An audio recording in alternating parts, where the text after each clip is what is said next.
Aha, and we're live. There we go, folks. I've just popped on a wee minute or two early just to check that everything's working okay.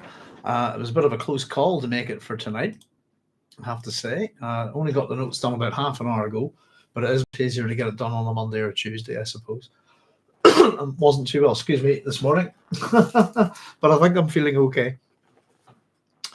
So we'll have to get on with chapter 19 tonight. So we've got some green for the sound machine, and the picture's looking okay, though I don't think we've got a single person in the room. Oh, there you go. There's Sean saying, good evening, Doc. Sean, it's interesting that YouTube provides me with statistics, and it's telling me there's no one here, and that there you are.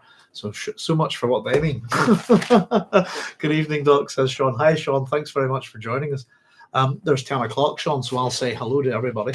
Hi, everyone. My name's Doc Sloan. Thanks very much for joining us, and welcome to my science fiction station, also known as the Doghouse, for our Children of Dune book club. And tonight it's chapter 19 that we'll be picking up with. And it's a dialogue-heavy chapter, and I think it's quite a sad chapter, actually. I think there's a little bit of heartbreak in it, if you see what I mean. So there's not an awful lot in it in terms of discussion, but there is stuff there.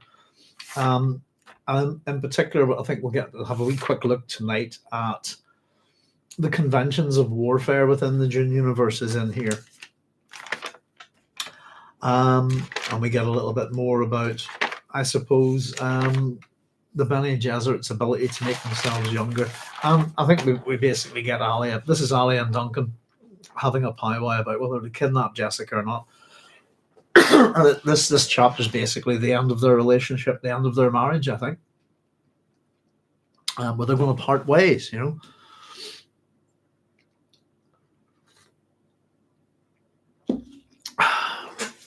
There's Carlos saying, hey, Doc, guys. Hi, Carlos. Thanks very much for joining us. I hope you're keeping well. And Cosmic Faust Ellis is saying, hi, Doc. I recently got my results back for the philosophy dissertation I did on Frank Herbert's Dune. Thankfully, it did well. Haha. Excellent. Well, very well done. I'm glad to hear it.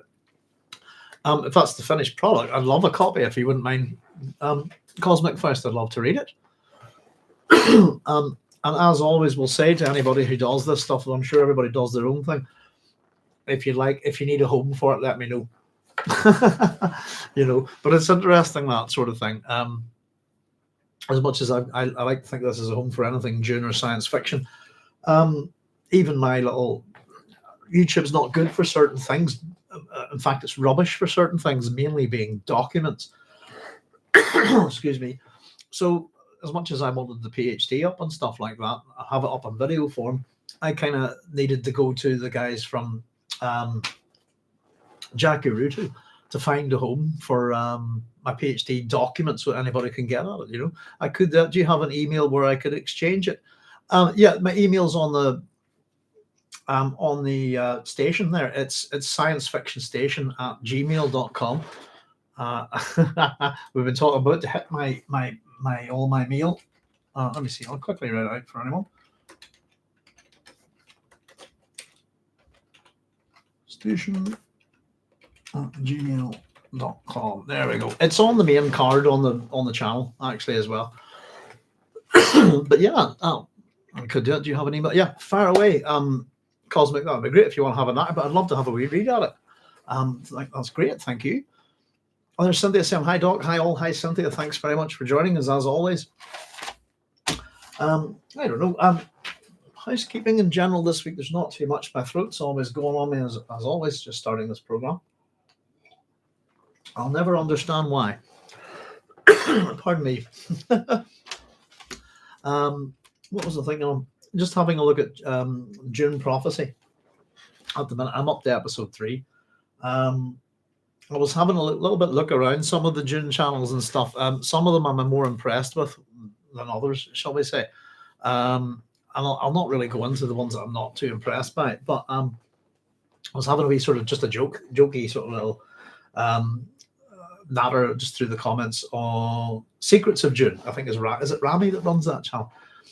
Just having a wee bit of a joke. But he was saying just about just had a wee bit of back and forth about how he works hard at his channel and does his best to maintain his integrity. And I thought, actually, it's a good wee channel, actually.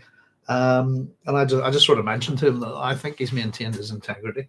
But in relation to Dune stuff, Dune prophecy, because I know nothing about it. The more I watch it, actually, the more I don't want to know. But pardon me, I'm relying on some of the other Dune channels to give me their insight and stuff like that, because they've, may know the Brian Herbert stuff a little bit well. But if anybody's into that kind of thing, check out Secrets of Dune channel on YouTube. It's pretty good. There was one other that I was going to mention, because I haven't noticed the channel too much, and I'm not sure if it's a new one, but it's called Dune Newsnet. And I think it's hosted by, I've scribbled the names down here. Let's see, my handwriting is defeating me. It's Hannah from Dune Newsnet, and I think Marie Claire from What the Force.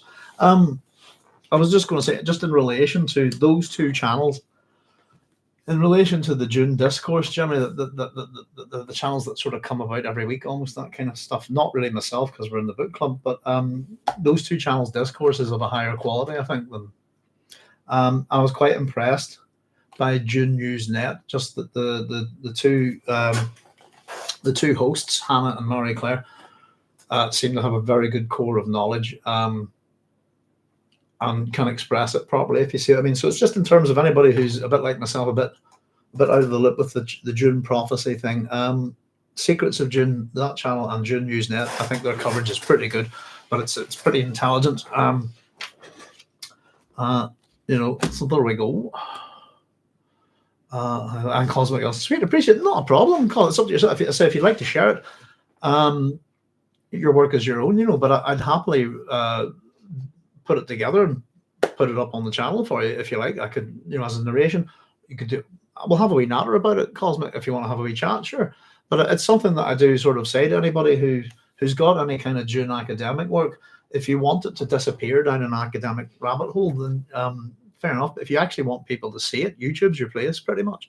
The journals, especially within science fiction, if you like, or maybe not so much to English literature, but the science fiction journals aren't good.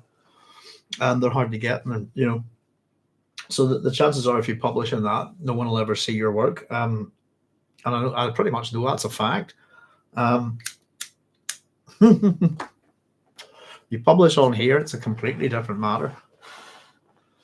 I was saying, if you think about my PhD, is what you would do is you'd break it up into individual chapters and publish those in a journal. I have them all published on here, and some of them have, views that no academic journal would almost ever see, So it's, but I really look forward to reading it. Cosmic Faustels, that sounds great. And it's always good when people take something within the Dune series, and give it real consideration and focus, and, do the work, pay attention, get the resources, find, all of that kind of stuff. There are subjects, I suppose, within fantastical literature that there's a lot of work being covered on. There's a lot of Lord of the Rings academia, for example, but Dune is certainly, way back when I was starting out, it had virtually nothing. There's a fair amount of stuff building up to it, so it's good to add your voice to it, but I think it's good to add it in a place where it can be heard, if you see what I'm as Julian Thompson saying, hiya Julian, how you doing? I'm home alone tonight, actually. So the wife's working tonight. Oh, she's out there. She might be watching tonight. Hi, love. How you doing? Hope you're safe and sound. But yeah, just it's an interesting thing. I've got some time coming up. So we've had a couple of disasters about the house here. It always seems to happen in my free time. But I'm working towards building a few different things for the channel and stuff at the minute. So hopefully it'll all turn up soon enough, and maybe have something before Christmas. But yeah, if anybody's doing any kind of academic work on the Dune series, or even on science fiction, I don't mind, or even just a video essay. It doesn't have to be academic. If you need a home for it, here we are. That's what we like to think of ourselves, as a home for all things science fiction, and hopefully a reasonably safe place. Right, chapter 19. I have no idea where my little book. There you are. Paperweight is kaplunk. Right. Okie dokie. Let's have a wee look. Now, it's one of these ones where it took me a fair bit to do the notes, but it's generally because it's a dialogue heavy chapter, So just before we get into it, I suppose I've written up at the top of this Alia and Duncan Idaho #2, if you like. This is the plot to kidnap Jessica in this chapter, and I've put sight and hearing are quite important in this. And I do think this is a sad chapter. I think it's a little bit heartbreaking, to be honest with you. You've got the full tragedy of Alia about really being sort of identified, if you like, and we have that tragedy kicking across to her husband, Duncan Idaho, and we get little things in this about him not wanting to see and her not wanting to hear, if you like, or not being able to hear. So there's just wee things, wee motifs, if you like, to pick up on within the chapter. So our epigraph, number 19, is quite a brief one of the briefest, I think. A Fremen dies when he is too long from the desert. This we call the water sickness. And this is from Stilgar, the commentaries. I've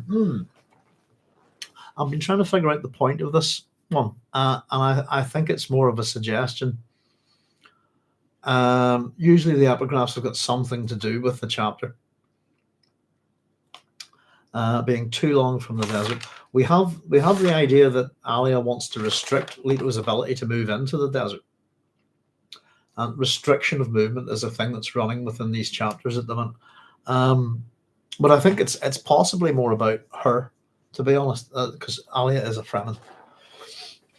And too long from the desert, perhaps.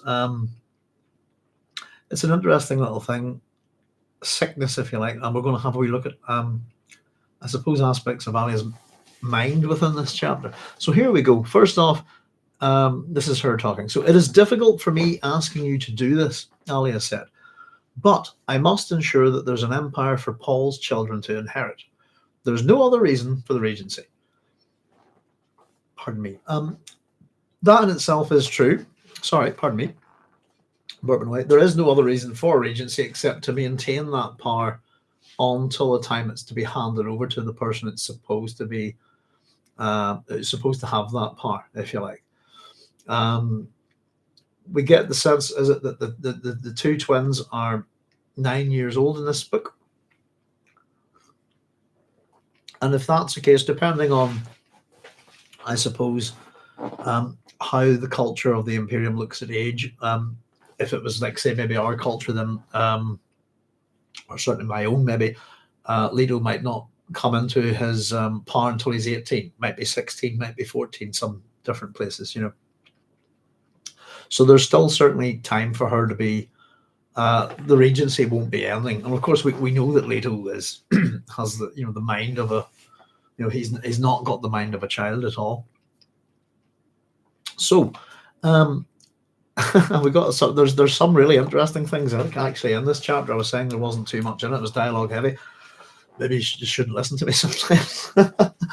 But there's some stuff here. Here we go. Alia turned from where she was seated at a mirror. I have a wild hard time saying the word mirror. Mirror. That's one of those Northern Irish things. Completing her morning toilet. She looked at her husband, measuring how he'd absorbed these words. Duncan Idaho deserved careful study in these moments. There was no doubt that he'd become something far more subtle and dangerous than the one-time swordmaster of House Atreides. The outer appearance remained similar, the black goat hair over sharp, dark features, but in the long years since his awakening from the Ghoul estate, he had undergone an inner metamorphosis. So first of all, let me just see how we are at the end of that sentence. We are. First of all, we've got the mirror here. Mirror, mirror on the wall, who's the fairest of them all? This kind of thing. Sorry, I just want to put a wee thing in there, highlight the mirror. Alia and the mirror, I think, within this is a very obvious kind of, well, there's a number of things we could look at, I suppose. The mirror can reflect back upon her own state of mind. I was thinking about different mirrors and pulls in mythology and how they can often have fatal consequences. Brothers Grimm, obviously, Snow White, mirror, mirror on the wall. What's the thing that's been doing the rounds at the minute? Is it Wicked, the movie? Isn't that it? That's had a very surreal advertising campaign. I think I've caught a little bit of it and just went, what on earth? Um, anyway, Snow White. I was thinking, and also because Frank was in. We've kind of moved into Mesoamerican, South American mythology, haven't we? Uh, bear with me a second. No, Wikipedia has a stub, and I didn't read all of this because it's quite lengthy, but it's the use of mirrors in Mesoamerican culture and all the different things. Uh, Let me just see. Associated with the idea that served as portals to a realm that could be seen but not interacted with. Blah, blah, blah. And there's a whole lot there, actually. So they're associated with fire, oddly enough, with water. We've got jade, eyes and faces, etc., etc. Spiders, the sun.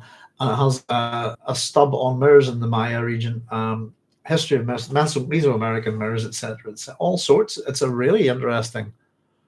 Unfortunately, I didn't have time to tear through it today, but I'm certainly going to come. I'm just having a wee quick nosy at it there now, but I'm certainly going to come back and have a wee look. I'm just going to bookmark that there because I think that's really interesting. So not just like as a reflection of the self, the mirror on the wall. This kind of thing as a scrying device, would that be it? As a device for seeing the future, this kind of form of divination, isn't it? Mirrors in some ways. And we've got the kind of obvious allusion to Snow White by from the Brothers Grimm. Let me see, Snow White. How does that end? Snow White. Hang on, what am I thinking? In Snow White, the evil queen is executed. It's quite a. It's at the end of it, she gets hers basically. So there's just to simply put, there's a number of associations with mirrors within myth, but within this one, I think we get this idea that there's how would we put it, that she's looking in the mirror and is it the Baron looking back at her, this kind of thing. That there's one personality looking in, there might be two looking out, or two looking out and seeing only a reflection. It's got something, I think, to do with her state of mind, and we'll kind of look at it as we move ahead. I think it's going to be a thing.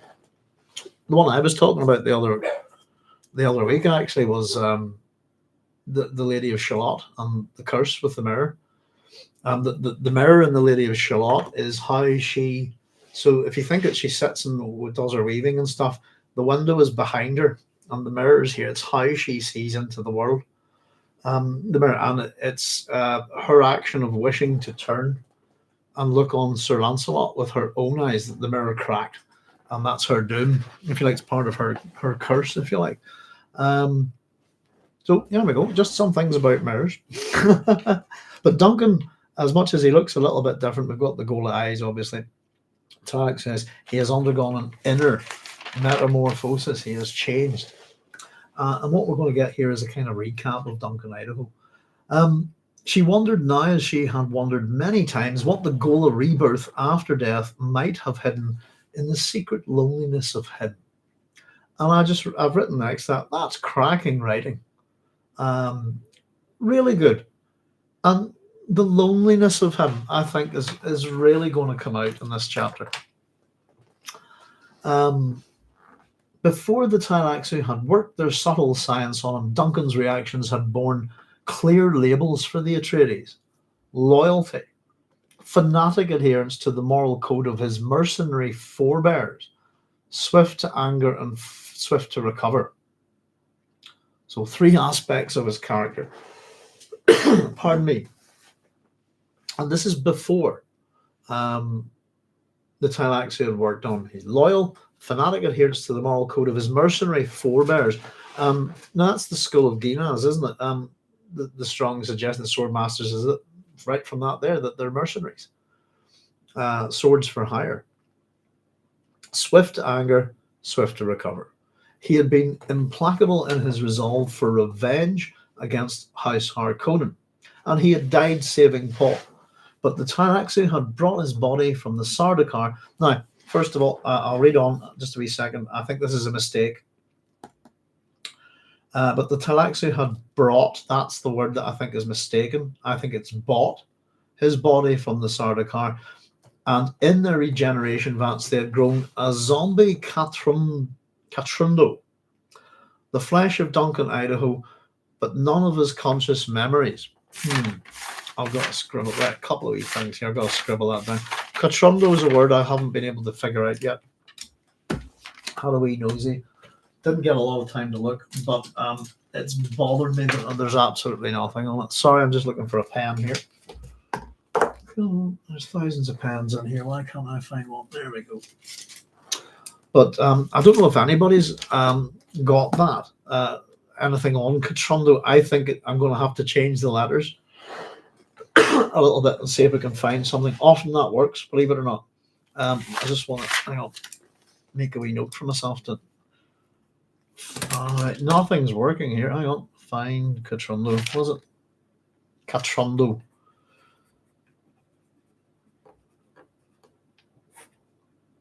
Catrundo. I had changed one letter and found something, but I wasn't too sure of it. But I didn't get enough time to have a wee look at it. But Cynthia said my edition says bought. Yes. The Talaxi had brought makes no sense whatsoever. I've written mistake right underneath it as usual, and it's always good to get validation from yourself, Cynthia. It is indeed bought. Pardon me. Let me just. I'm a person that hoards pens, and my ink pens have dried up. There we go. I've big box full of pens, and a lot of them have dried up on me. I should get better at using them. Oh, I mean, it is definitely bought.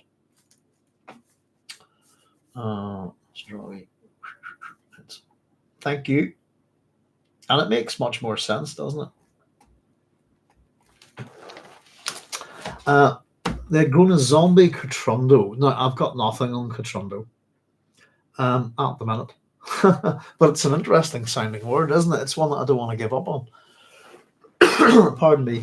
As much as I'd happily tippity tap go searching now, it tends to kill. Creates dead air, doesn't it? So we'll have a wee nosy and see if we can find something about that for next time.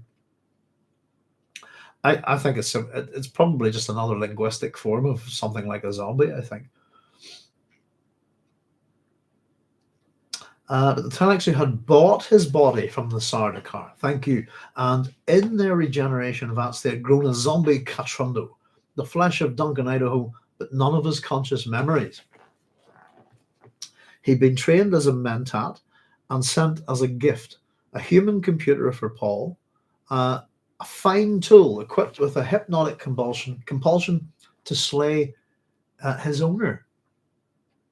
So he's a slave, is what we're being told here. The flesh of Duncan Idaho had resisted that compulsion, and in the intolerable stress, his cellular past had come back to him. So this is basically a little recap. Alia had decided long ago that it was dangerous to think of him as Duncan in the privacy of her thoughts. Better to think of him by his Gola name, Hate. Far better. And it was essential that he get not the slightest glimpse of the old Baron Harkonnen sitting there in her mind. I suppose this is Alia's thinking, really, isn't it? But what Alia doesn't know. I suppose we really do get that within this chapter. The internal workings of each character's mind, what they think they know, what they actually know, what they appear to the other, if you like, and what they actually are to the other. But I think it's interesting that she refers to him as Hate, and we had a good old natter about what that word means a while back. And the obvious one is to take the kind of Anglophonic attitude that it's got something to do with hatred, but I think it's life, isn't it?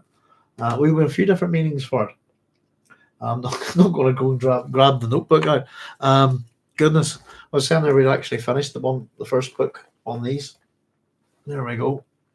Absolutely packed. These are 300 pages, by the way, each book, except for the first one, which is 5. So what have we got? 1, 2, 3, 4, 5, 6. 1800. I've got about 2,300 pages of notes now on our book club. And hopefully, yeah, old-fashioned way of doing things, isn't it? Yes, the Baron's there, and he mustn't see her. Duncan mustn't see I get the slightest glimpse of the Baron. Of course, that's too late, really, isn't it? Duncan saw Alia studying him and turned away. Love could not hide the changes in her, nor conceal from him the transparency of her motives. The many-faceted metal eyes which the Talaxu had given him were cruel in their ability to penetrate deception. They limned her now as a gloating, almost masculine figure, and he could not stand to see her thus. So the Talaxu eyes, limbs she's almost glowing with this gloating, almost masculine figure. It's interesting. I suppose he's turned to see us, but this is actually him looking at her. And we kind of wonder how much the Baron's mind, inside Alia's mind, is, well, altering her physicality, I suppose. Altering how she moves, how she behaves, how she speaks, this kind of thing. Pardon me. But so there's a lot of this kind of, I don't know, characters often turn away in Dune when dealing with emotion. It's almost like it's a pretty much a stock thing. And it's interesting that the Talaxi eyes can penetrate deception. I suppose we're going to be talking about truth sayers towards the end of the chapter, but it's another way, I suppose, of being able to see if someone's honest or not. Why do you turn away? Alia asked. I must think about this thing, he said. The Lady Jessica is an Atreides, and your loyalty is to House Atreides, not to me, Alia pouted. And her behavior here is that kind of thing, pouty. His response here is a bit interesting. Don't put such fickle interpretations into me, he said. So yeah, I have to think about the thing, Lady Jessica. She says this about your loyalties to House Atreides, not to me.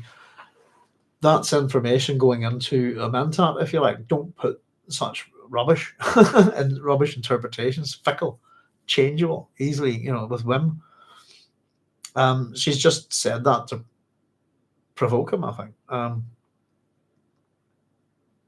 But he's a mentat. Everything that don't put it's another character would say don't talk nonsense like that sort of thing. It's don't put this into me. And don't put such fickle interpretations into it. It's very much a mentat response. It's interesting, I think. Carlos Crusoe is saying, could here also be subtle physical changes due on the Baron's gluttony? I've thought about that a lot, Carlos, actually. Especially with the Baron's penchant for food. That it would kind of be an obvious, as much as it's suggesting that there's, what is it? How was it put there? The masculinity.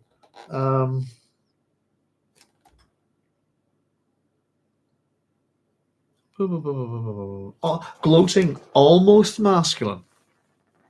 Because the Baron's presented often as, what's the word? Cherubic? Is that the term I'm thinking on? Like a fat baby, if you like. How would you describe a cherub, I suppose? But he wouldn't come across as particularly masculine, I suppose. But at the same time, the word there is almost masculine. But yes, I'd often thought that that with Alia he's got control of a body. Red Dwarf does this. Red Dwarf's got an episode, isn't it, where Arnold Rimmer gets the use of Lister's body, and he's a hologram, and he finally can eat, and he just goes insane, doesn't it? It's a very funny episode.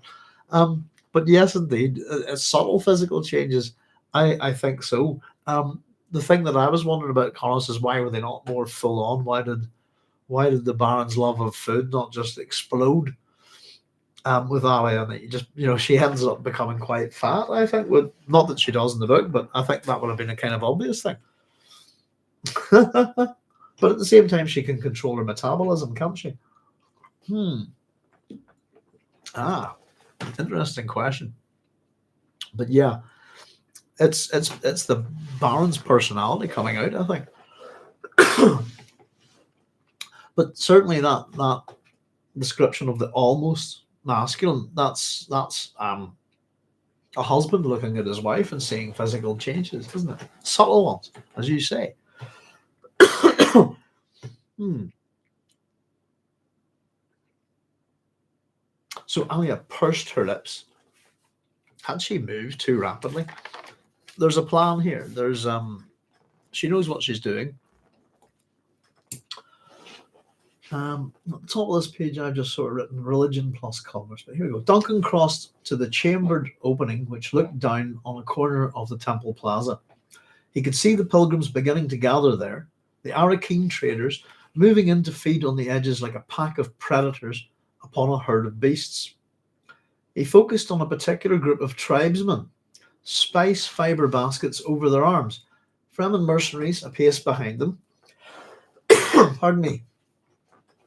They moved with a stolid force through the gathering throng.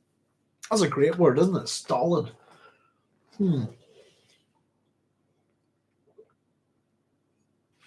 Well, stolid is isn't it relaxed, calming? Isn't it? I think. If I'm not. Hang on. I might be talking nonsense. Bear with me. Stolid. Calm, dependable, showing little emotion or animation. There you go. Yeah. Pretty much. Pardon me. Let's get the hot drink out the road and bring the cold one over.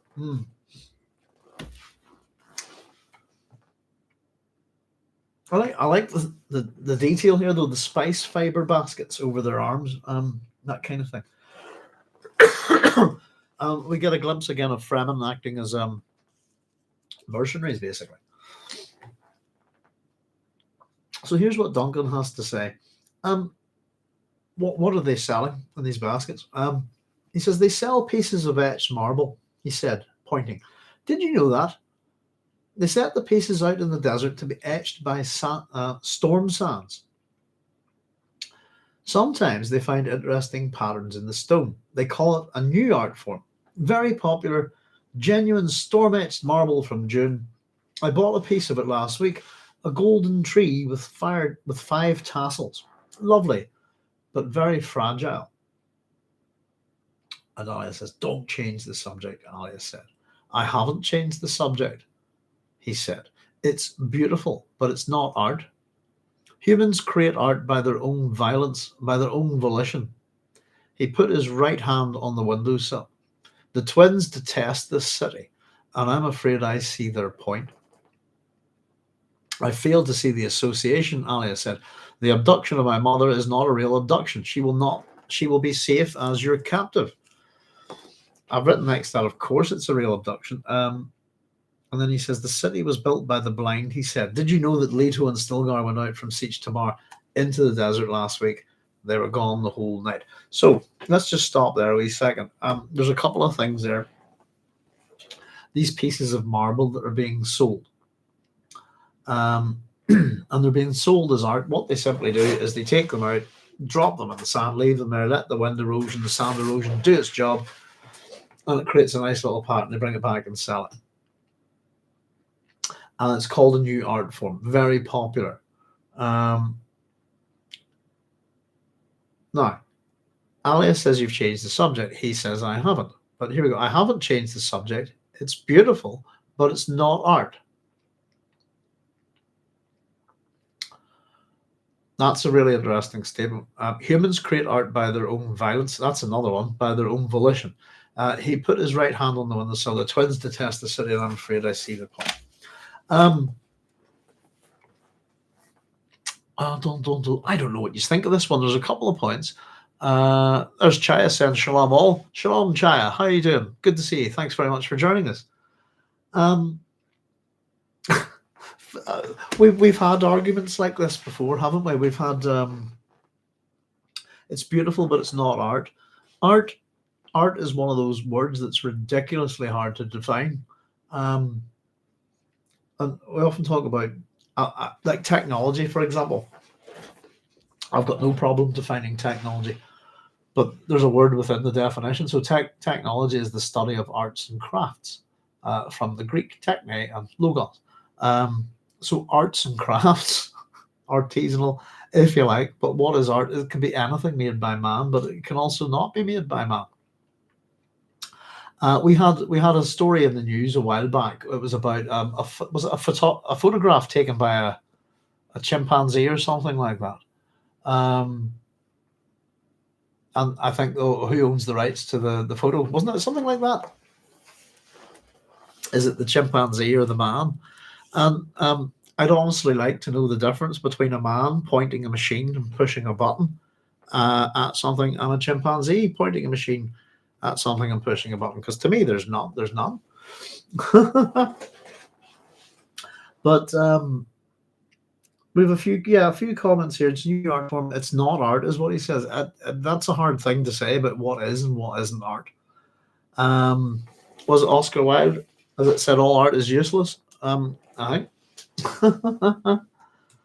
But I actually, humans create art by their own violence. I completely disagree. And it's an interesting word to use there. By their own volition, sure, by their own choice. But art doesn't equal violence to me. It's not an equation. Or violence certainly is not a tool of which to create art. It's a bit like using force. We had a oh goodness, it's a weird argument, isn't it? How would I put it? We had when I was studying science fiction literature at the University of Liverpool, we were brought up. A conversation point was brought up, and it was this is to do with feminist science fiction, and it was a comment made by oh god, I can't remember who actually. The comment was this: all men are rapists. Because and it was followed up with because the act of sex by a man is an act of penetration, which is therefore an act of force. And this was, oh goodness, and myself, we had another class assistant in the room as well. We took this to pieces. Just what a load of crap. So what we did was we inverted it and said that therefore all women are rapists because they envelop and smother the man's penis. It was, well, what sort of argument are you trying to make here? Um, it's I don't know what Frank's trying to do here. It's got something to do with uh, I don't know. It's got something to do with maybe Alia and the way she's running the government. I'm honestly not too sure about it. It's a strange little set of, and then Alia thinks that this is a segue. He's saying it's not. I haven't changed the subject. He says this about this etched marble. It's beautiful, but it's not art. And then a comment about humans creating art, and then the twins detest the city, and I'm afraid I see their point. And Alia says, I fail to see the association, probably in the same way that the reader does, or I do. Alia said, the abduction of my mother is not a real abduction. Ah, there it is. She will be safe as your captive. Sometimes you think too much about it. Art, not real art. It's the kidnapping, isn't it? Dull. Sorry, it took me. Sometimes it takes me a while to get there, folks. He's using the marble. That's it. It's the kidnapping. She's saying it's not a real kidnapping. This pretty little plan of hers to let's kidnap my mom and get her safe. This kind of thing. It's that. She's saying it's not kidnapping. He's he's saying it pretty much is. I think. Art by their own violence. Politics could be seen as an art, can't it? I suppose. I don't know if any of you got any suggestions on this. I'd love to hear them. But Alia says, I failed to see the association. The abduction of my mother is not a real abduction. I think that's the bit that just slapped me in the face there. She will be safe as your captive. Well, I've written next. That's not a real abduction. I've written, of course it is. But there we go. Hang on a wee second, folks. I'm going to make a wee note here. I hope. That's, the marble. Art. So, yeah. So Alia is like the marble. Does that make sense? Lovely but very fragile. Beautiful but not art. It's not, this kind of thing. So the marble's not art in the same way that Alia is not really kidnap. It's not really a kidnap. Of course it is, and it's going to shift a bit, isn't it, to almost murder. I think it's a conspiracy to commit kidnap, where the person really wants it to be murder. So the city was built by the blind, he said. This is Duncan. Did you know that Leto and Stilgar went out from Siege Tamar into the desert last week? They were gone the whole night. It was reported to me, she said. These baubles from the sand, would you have me prohibit their sale? And he says that'll be bad for business, he said, turning. Do you know what Stilgar said when I asked why they went out on the sand that way? He said Leto wished to commune with the spirit of Muad'Dib. So very, very quickly, before we go on, it was reported to me, these baubles from the sand, would you have me prohibit their sale? Do you want me to stop selling them? That's indicative that she is really not getting this at all. And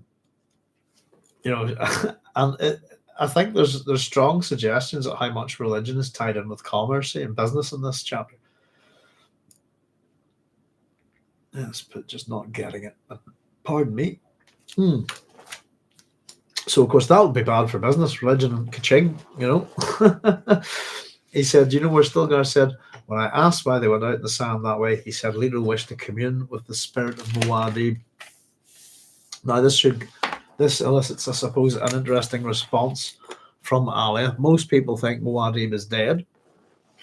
But we have a core of people who are pretty sure that it's possibly the preacher walking around, Alia being one of them, I think. Alia felt the sudden coldness of panic, looked in the mirror. A moment to recover. I'll read that again. Alia felt the sudden coldness of panic, looked in the mirror a moment to recover. Leto would not venture from the siege at night for such nonsense. Was it a conspiracy? So we've got, and again, we're starting to see her mind really. To her husband, I'd like you to kidnap my mum. That's not a good start. She's not getting the kind of what he's trying to say about the. Then again, I wasn't really getting it. It was a bit over my head. But with her response, we pieced it together. We get, obviously that she's got people spying for her and reporting to her. The whole bad for business thing. But what we've got there is panic. Was it a conspiracy? I put that she's unsure of herself. She's possibly a little paranoid at this point. And she's being deceptive as well. So it's just, is it a conspiracy? Who's conspiring against me? Idaho put a hand over his eyes to plot out the sight of her. So this is we have Idaho turning away, which is what a lot of people do in Dune whenever they don't want to show him in the Dune series, when they don't want to show emotion to another character. There's lots of turning away in Dune. But in this bit, he's put his hands over his eyes. It's like you can't look at her. And again, we've been told about these Tylaxu eyes that don't really leave room for deception, do they? They have the ability to penetrate deception. It's just kind of, it's almost I don't want to know, isn't it? He's trying not to look at her, just maybe to think about it. I don't know. To blot out the sight of her. He just doesn't want to look at her. It said, Stilgar told me he went along with Leto because he still believes in Muad'Dib. Of course he does. Idaho chuckled, a hollow sound. He said he still believes because Muad'Dib was always for the little people. And Alia responds, what did you say to that? Alia asked, her voice betraying her fear. So we can add that to the panic as well. Panic, fear. All of our emotions are pretty negative here, but they're going to be a complete polar shift later, where we'll go to joy and glee. Just highlight that there. There we go. Fear. Because Muad'Dib was always for the little people. What did you say to that? Alia asked, her voice betraying her fear. Idaho dropped his hands from his eyes. I said, that must make you one of the little people. Duncan, that's a dangerous game. Be it that Fremen, Naib, and you could awaken a beast to destroy us all. Now, I've written next to that, just to back up, Muad'Dib was always for the little people. The little people. It reminded me on The Little One from Dune. I've written next to that, bollocks, absolute bollocks. And if we've been doing the body count of the little people, one of the things I'm actually going to do, by the way, we've kept a death count in this book. Every time someone dies, we give them a skull. We write down who dies, how they die, and how many, or even if it's a mass murder event, how many people die. But it'd be interesting to see how many people are, what our body count is at the end of these books. At the minute, at this point, where we're not even halfway through book 3, it's in the billions, a higher billions. It's a lot of people there, and they're all the little people. Always for the little people. Maybe he's talking about the fairies. Dear, our old gods in this country were relegated to little people, weren't they? But why do you ask? What do you say to that? I said, that must make you one of the little people. The idea that Muad'Dib is very fond on Stilgar. If he likes the little people, Stilgar must be. It's a little logic thing, isn't it? But she thinks this is dangerous. That's a dangerous game. Be it that Fremen Naib, and you could awaken a beast to destroy us all. And within that, I've written next to that Irish. Well, I don't know why. Oh no, I know now. Yeah, you can say the slightest thing about religion in this country, and it will turn almost anybody murderous. I think. Last time someone threatened to kill me was a Catholic because I had insulted their faith, which I hadn't done at all. But they said they're going to get a shotgun and kill me. So they say in Northern Ireland actually don't talk about politics or religion, but that's kind of why. But in this sense, it's poking at kind of he's poking at Stilgar's beliefs and his faith, if you like, in Muad'Dib. And in that sense, I suppose, I think the warning there from Alia is don't poke at the Fremen, because if we lose them as a power base, we're doomed. If the Fremen turned on the Atreides, I think. Idaho said he still believes in Muad'Dib. Idaho said, I've written that twice. Oh, sorry. Bear with me. That's our protection. In other words, he does still believe in Muad'Dib and Paul Atreides. And it's that fact that, makes you safe. I'm not, I'm myself. I think that's interesting. What was his reply?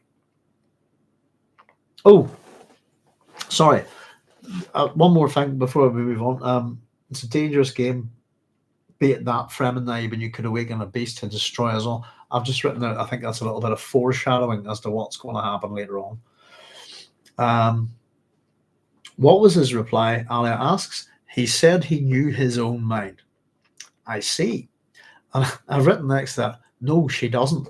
And then, as I was writing my notes, obviously Duncan Idaho has gone ahead and done that for me. So afterwards he says, no, I don't believe you do. Things that bite have longer teeth than Stilgar. In other words, he's not the real threat here. In terms of what she doesn't understand, she says, I don't understand you today, Duncan. I ask you to do a very important thing, a thing vital to... What is all this rambling? What he said prior to that, I don't believe you do. I don't believe you do understand. Things that bite have longer teeth than Stilgar. Stilgar is dangerous, but the things that bite are not him. I don't understand you. It's quite an obvious, I think, metaphor, really, isn't it? Much more so than the previous one. That Stilgar's got big teeth, but he's not who you have to worry about biting you. That makes sense. It shouldn't be too difficult for her to understand. But what is all this rambling? What's he talking about? How petulant she sounded. This is Idaho's thoughts here. He turned back to the chambered window. Here we go. When I was trained as a mentat, it is very difficult, Alia, to learn how to work your own mind. You learn first that the mind must be allowed to work itself. That's very strange. You can work your own muscles, exercise them, strengthen them, but the mind acts of itself. Sometimes, when you have learned this about the mind, it shows you things you don't want to see. And that's about her, I think.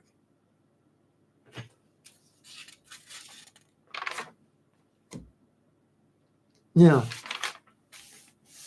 And she says, and that's why you tried to insult Stilgar. And Idaho says, Stilgar doesn't know his own mind. He doesn't let it run free. Now, that's very contrary to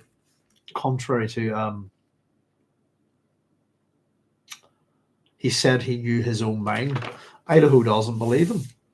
And I think it's to do with he doesn't really know his own mind because he doesn't let it run free. It's got restrictions on it, I suppose. Which it does. We'll get a little bit of that here. Stilgar doesn't know his own mind. He doesn't let it run free. Alia's response is, except in the spice orgy. Not even there. That's what makes him a naib. To be a leader of men, he controls and limits his reactions. He does what is expected of him. Once you know this, you know Stilgar, and you can measure the length of his teeth.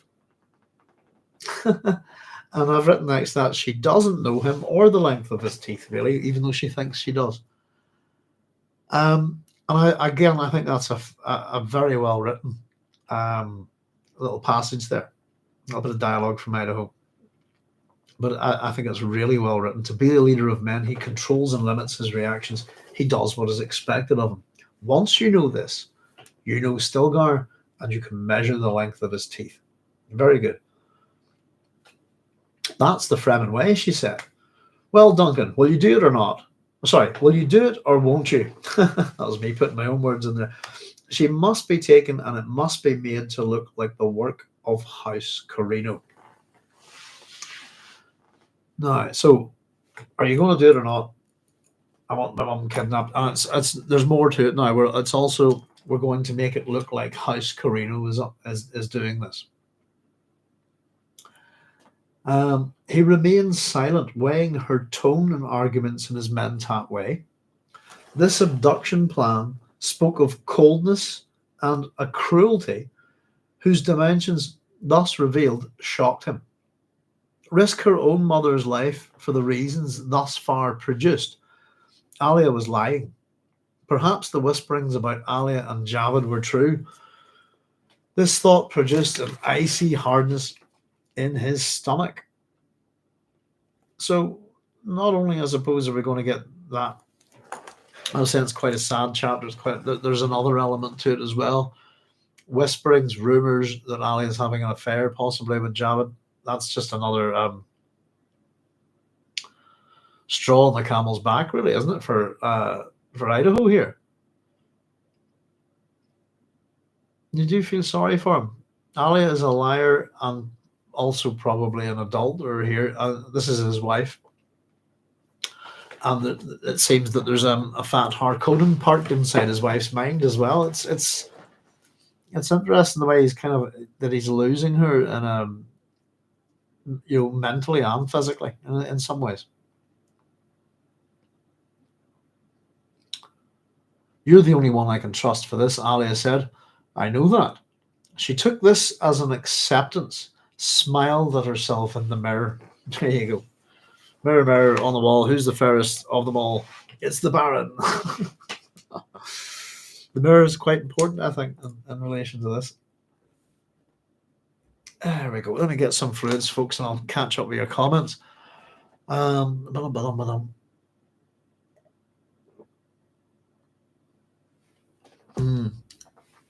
Cynthia saying the city of Arrakis has examples of art and architecture from all over the empire. From Paul and Channing last book, yes, it's a big right hodgepodge, isn't it? It's a product of trade, commerce, and jihad. Traders as predators and violence here. We learned earlier that Alia once went out into the desert alone, so calling it all nonsense and conspiratorial sounds like the Baron to me. Oops, Alia went into yes, I got it, Cynthia. Yes, it's a bit like that comment about the what was it, Paul being a vessel of magnificence. We do have to pay attention to her language, don't we? And a little bit of knowledge. Yes, indeed. I mean, how is it that don't put such fickle interpretations into me? Is how Duncan responded to her. It's not. It doesn't sound the sort of thing that she would normally say or do. Certainly, if they'd been married for X amount of time. Because that would be the reaction you would get from a mentat every time you did it. Don't put that nonsense into me. Yeah. She took it. So you're the only one I can trust for this. I know that. She takes that. Response is, I will kidnap her, which is not what he says, or yes, I'll do it, which is not what he says. It's just, I know. But she takes it as an acceptance, smiled at herself in the mirror. You know, Idaho said, the mentat learns to look at every human as a series of relationships. Alia did not respond. She sat caught in a personal memory, which drew a blank expression on her face. Idaho, glancing over his shoulder at her, saw the expression and shuddered. It was as though she communed with voices heard only by herself. Relationships, he whispered. And he thought, one must cast off old agonies as a snake casts off its skin, only to grow a new set and accept all of their limitations. It was the same with governments, even the Regency. Old governments can be traced like discarded malts. I must carry out the scheme, but not in the way Alia commands. Aha. Just fix that word there. Where did it go? That was my bad handwriting. Hang on. Limitations. And we've been discussing limitations the previous chapter. Like this, that was discarded malts. That was it.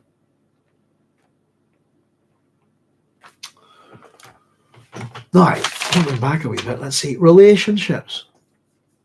The mentat learns and looks at every human as a series of relationships. I've got a wee bit of a thought about this. And let me just double check that I'm not talking absolute nonsense. But there's a change in computing really within the 1970s.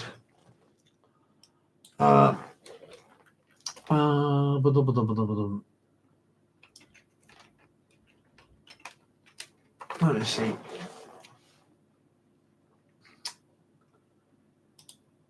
Relationships.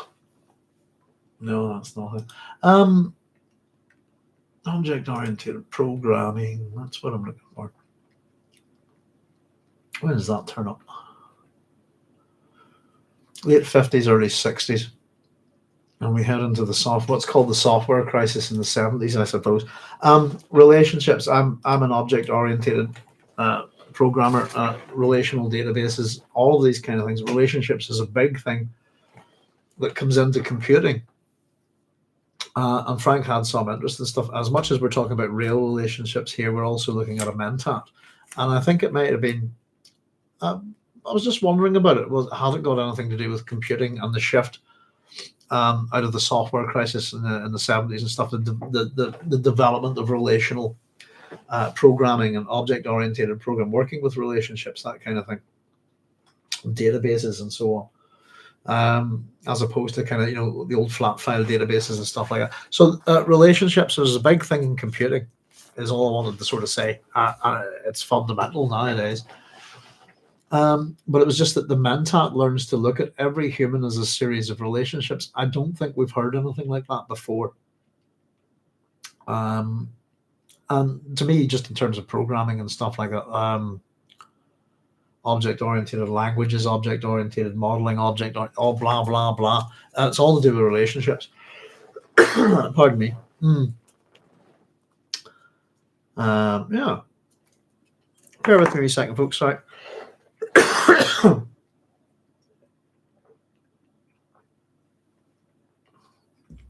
Every human has a series of relationships. And she doesn't get this. She did not respond. So we're talking about him not wanting to see, and either her not wanting to hear or not being able to hear, because she seems to be engrossed. Or should we say he, as Alia the Baron, seems to be engrossed in themselves. Pardon me. So he's talking to her about relationships. She's not there. And it looks like she's communing with other memory. Relationships, he whispered. And I've just written down, that's sad. Pardon me. And he thought, so after that, we've been talking about, right from the get-go in this book, we've been asking you to pay attention to the idea of skin, if you like, second skins. And we get a little comment here on one. One must cast off old agonies as a snake casts off its skin, only to grow a new set and accept all their limitations. It's the same with governments, even the Regency. Old governments can be traced like discarded bolts. I must carry out this scheme, but not in the way Alia commands. So I think this is very much his way of dealing with this. Old agonies as a snake casts.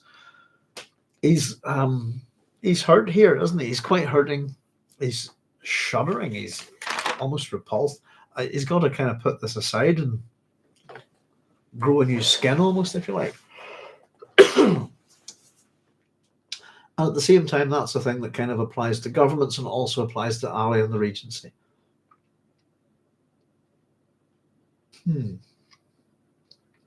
It's interesting, isn't it?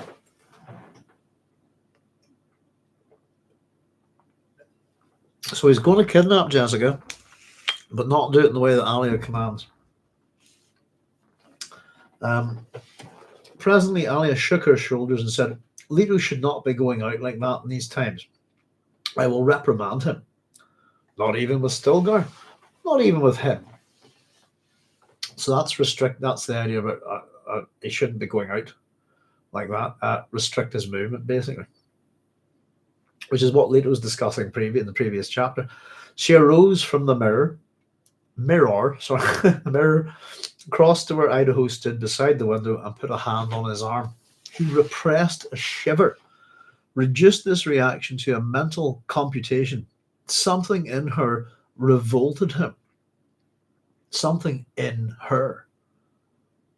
He could not bring himself to look at her. He smelled the melange of her cosmetics, cleared his throat. So again, this physically, Idaho is being repulsed by her here. And the whole thing is he just can't look at her. Well, it's physically covering his eyes, turning away, etc., etc. Cleared his throat. So he's trying to hide. I think he's trying to hide from her how he's really feeling, and I think he's successful. At the same time that she's quite highly distracted, I think that she doesn't notice certain things. Or possibly it's the Baron not noticing certain things. She said, I will be busy examining Faradin's gifts. The clothing? Yes.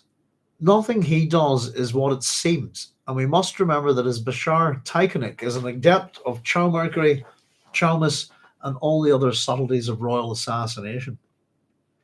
That got me thinking actually about Chaumerkery and Chalmis, isn't it? It's food, poison in the food, poison in the drink. But there's loads of ways to administer a poison. Through the skin was one I was thinking. Got me thinking on the shirt of Nessus.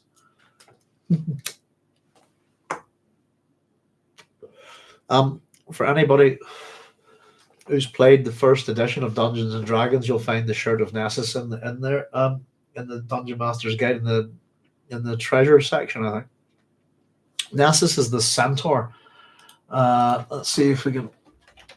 This is how Heracles pretty much meets his end. There he is, Nessus, Nessus.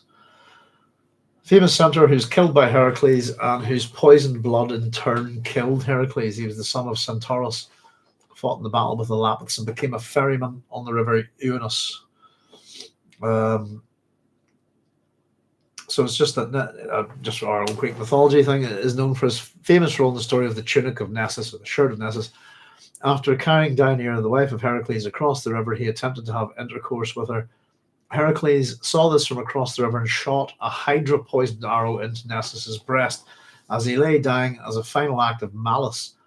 Nessus told Deianira that his blood would ensure that Hercules would be true to her forever, knowing the blood to be infected with the hydra's poison. Deianira foolishly believed him. Later, when her trust began to wane because of Iole, she spread the centaur's blood on her robe and gave it to her husband. Heracles went to a gathering of heroes where his passion got the better of him. Meanwhile, Deianira accidentally spilled a portion of the centaur's blood onto the floor. To her horror, it began to fume by the light of the rising sun. She instantly recognized that as poison and sent her messenger to warn Heracles, but it was too late. Heracles lay dying slowly and painfully as the robe burned his skin, either in actual flames or by the heat of poison. He died a noble death on a funeral pyre of oak branches. Heracles was then taken to Mount Olympus by Zeus and welcomed among the gods for his heroic exploits. A similar theme appears in certain versions of the story of Medea. There we go. Other versions of that is that he doesn't die because there's an apotheosis takes place. But either way, that's the end of Heracles, and off to Olympus he goes. Death by poisoned shirt. So there's different ways of administering poison, and it just made me think about the clothing. Is one way. These are Farad'n's gifts, of course. So this is what Alia said. She said, I will be busy examining Farad'n's gifts. The clothing, yes, nothing he does is what it seems. And we must remember that as Bashar Tychonik is an adept of Chaumerkery, Chalmis, and all the other subtleties of royal assassination. The price of power, he said, pulling away from her. But we're still mobile, and Farad is not. Now, mobility is a big thing here as well, isn't it? I was having a wee nosy just to try and run through this. There's stuff on mobility and things like that. It's been a long time since I've read The Art of War by Sun Tzu. There's a whole bunch of Art of War books. But mobility is key. I wasn't going to flick through it. I was actually just thinking how utterly useless this book is now in relation to modern war. It has no value whatsoever because death can come from above. There's nothing in that book that will save you from,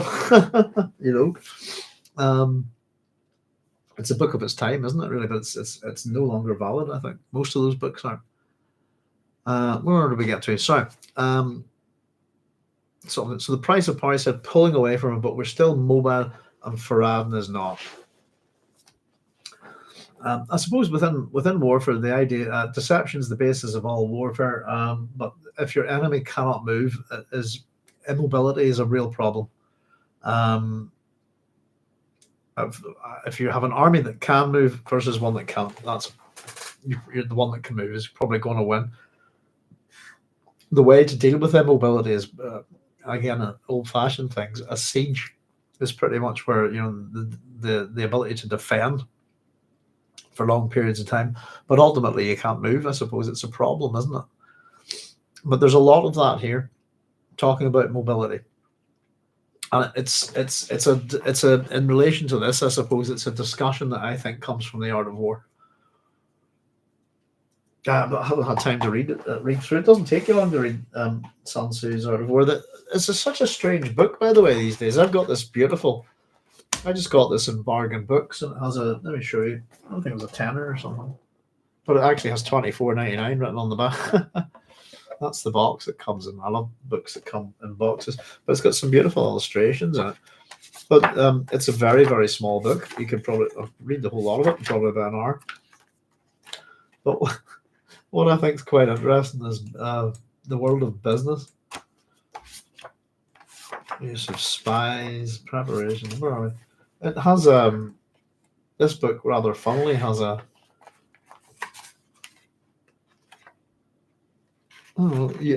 different people using the art of war thing. Boxing clever, one size does not fit all. Rogue traders, businessmen are equally prone to the five faults Sun Tzu identifies in soldiers. Blah blah business. It's at the back of the book is for businessmen. I think it was just kind of interesting, just that business people use this kind of stuff.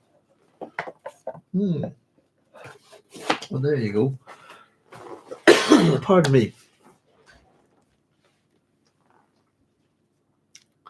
And what about the elephant who paints? Says Carlos. Is she an artist or merely a mimic? Do you know what that's got me thinking on? I'm working on my top 10 videos at the minute, actually. So one of them's going to be my top 10 science fiction short stories, and one of them is let me see. I'll just type it in for you. It's one of my all-time favorite stories by Arthur C. Clarke, and it's exactly about this. It's called "An Ape About the House." The copy I have, I think you'll find it in different compilations that you can get from of his short stories. The one that I have is in Of Time and Stars. It's about a chimpanzee, a house chimp, if you like, that can paint. It's a what you would call sociological science fiction, if you like. And again, is the chimp an artist? Is it a mimic? It takes a different side to it because of the human criticism of the chimp's work and the lies that the chimp's owner tells, because the chimp's owner never gets to see the chimp paint, if you see what I mean. Although I'll not say anything else about the story. It would take you 10 minutes to read it. I highly recommend it.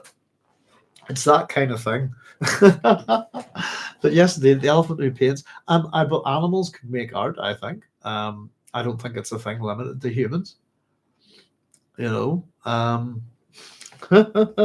I certainly don't agree with the idea that art is violent. I don't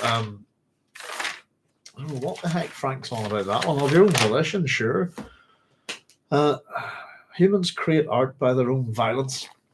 I don't agree at all.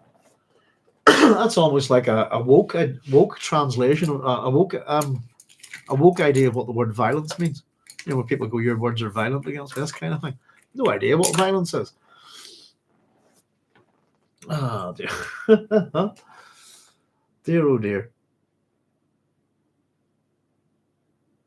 Now let's just see where. Yeah, so the price of power.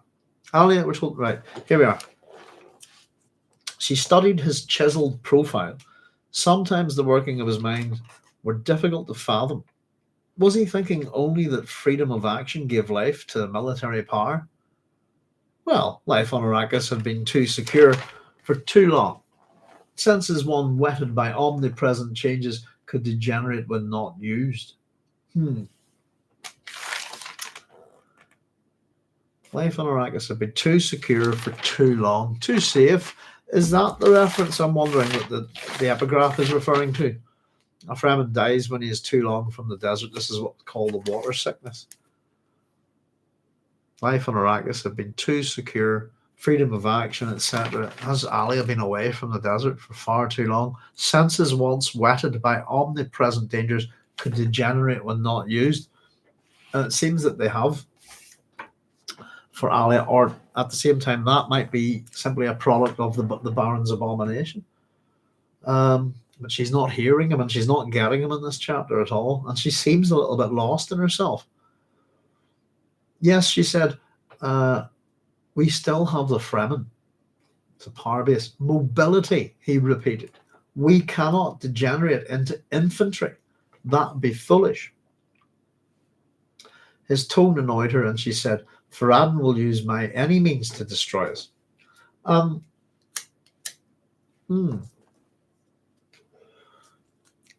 it's a couple of interesting comments here. Mobility, we cannot degenerate into infantry. Okay, that'll be foolish. The Dune series, certainly almost all of Dune, is warfare by infantry. I would say most of it. It's an interesting word, infantry, isn't it? It's fully attached to the word infant. Send your children out to die. Just out of curiosity, I'm not making that up, am I? Etymology. Yes, infantry. Youth, infantryman. Yeah, it's an interesting term, isn't it? Oh, here we go. How did infantry get its name? Let's see. Word derives Middle French infantry from older Italian infantry. Foot soldiers, too inexperienced for cavalry. Children, you know. There you go.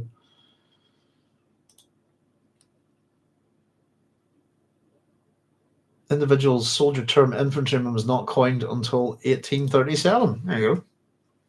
Modern usage, foot soldiers of any era are now considered infantry and infantrymen. There you go. It's to do with it's an interesting word, isn't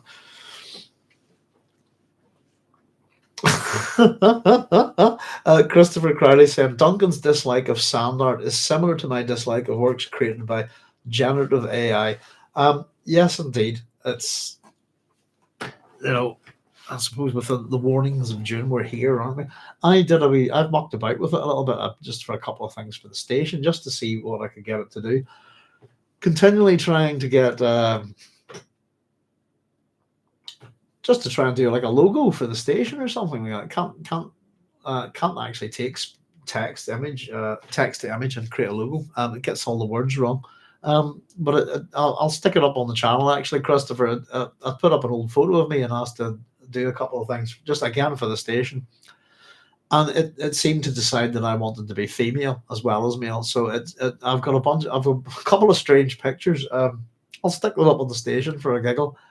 It was meant to be a kind of Blade Runner type thing, but one of them is me as a man, and the other one's me as a woman. Which is kind of weird because it wasn't asked to do that, but it seems to want to change my gender. But I've got a picture here. I'll stick it up. It's me as a woman. I'm kind of going, bloody hell. And it really did just. Why has it done that? But yeah, do you know something as well, Christopher? Some of the stuff that you see in these pieces of art would have driven people insane a couple of 100 years ago, I think, or even 100 years ago. Some of the things that you see they're almost out of I don't know, what am I thinking on? Who is it I am thinking on? Let me see. It's Bosch, Hieronymus Bosch. I was thinking of some of that stuff, his pictures of hell and stuff. The way a lot of there's a painting called The Fall of the Rebel Angels, which I always manage to get wrong in French. Is it La Chute de la Rebel Angelou, or is it La Chute de l'Angel Rebel? I can't remember. The Fall of the Rebel Angels. It's in English, and you'll see all the as you kind of move down, it's from heaven towards hell, if you like. There's different identifiers within the picture as to who you're looking at. But a lot of the beasts in it are kind of variations of fish and things like that. I suppose the further down towards hell, the more beastly they become. But these things with like 8 fingers and, as I said, I think that certainly a certain while ago, stuff like that would have driven people nuts. I think there's a level of insanity to it. I think some manner of violence, I feel, goes into any act of creation. Well, it's a bit like that force thing, I suppose, isn't it?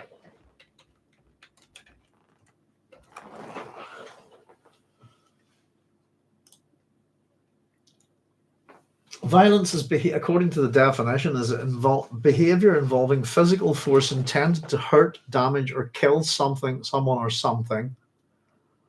The unlawful exercise of physical force or intimidation by the exhibition of such force or strength of emotion or a destructive natural force. You see, I get what he's trying to say, and I get that what you're trying to say. I would swap the word out. Violence doesn't mean that to me. Violence is violence. Force, if you like, that's fair enough. I have an issue with the word. If you see what I mean.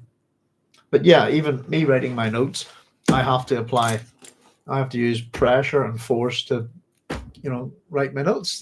But that's not violence. I've got all sorts of wee things. There you go. Here's my doodle at the start of the book. I was not violent in doing it. I may have used force, I may have used pressure, I may have used a whole bunch of things, but not violence. And again, I'm a rock musician. I know all about aggression and that kind of thing in music. I'm a highly aggressive bass player. Well, I was saying this. I was a highly aggressive bass player. I don't do much of that anymore. But yeah, it's just I get what you're saying, and I do agree that it's a bit like what we were talking about. All men are rapists because the act of penetration is an act of force, if you like, or act of violence. Not necessarily. It's how violence is a particular thing, I think, and it's one of those words that we hear used a lot today. Your language is violent. This kind of thing. Don't you? I don't agree. I think that there's a lot of people. Violence is a thing. I've experienced violence and a real violence and bomb blasts and stuff like that. That's violence to me. It's not harsh language or slapping a bit of paint on a page to create something. And at the same time, there's something creative about it, as you say. Any act of creation, but I'd force maybe sometimes. I think yes, but not. It's a word I'm having a bit of bother with. But I'm happy to disagree. But I would go with force if you see it. I mean, it's just not the word I would have used. I don't think art is violent. I think it can be if you want. And again, what is art? But yeah, there's music and poems, all sorts of things can incite people to hatred and stuff like that, or to violence. Oh,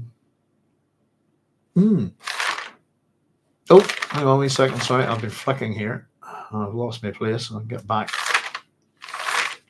There we are. It's just all those Bangaria. That's it. All right, where did I? Sorry, bear with me a wee second, folks. I lost my place there. Yeah, it's all enough, Christopher. It's a conversation that I've been having with some of my students actually about art. What is it, and how do you define it? And it's a tricky thing. But yeah, the use of force, etc. Some things require violence, if you like, but not all. I think it's just a particular word, violence, and then by their own volition, by your own choice. I don't know. Some people create art accidentally, don't they? Do we have one of my students I haven't seen this, but did somebody tape a banana to a wall? Pardon me. Here, tell you what. Let me just look it up. That's what was it? Duct tape.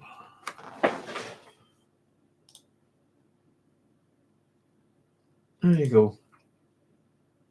And $6.2 million. Did I see that somebody had it or something? Or am I? It's interpretations of the banana stuck to the wall. I don't know. Art like that's pretty embarrassing, I think.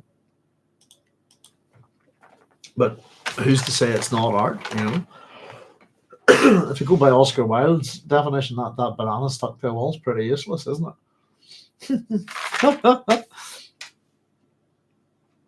Now, let's see.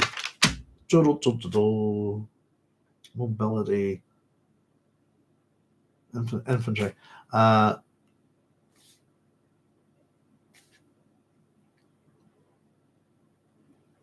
here we go. Sorry, folks.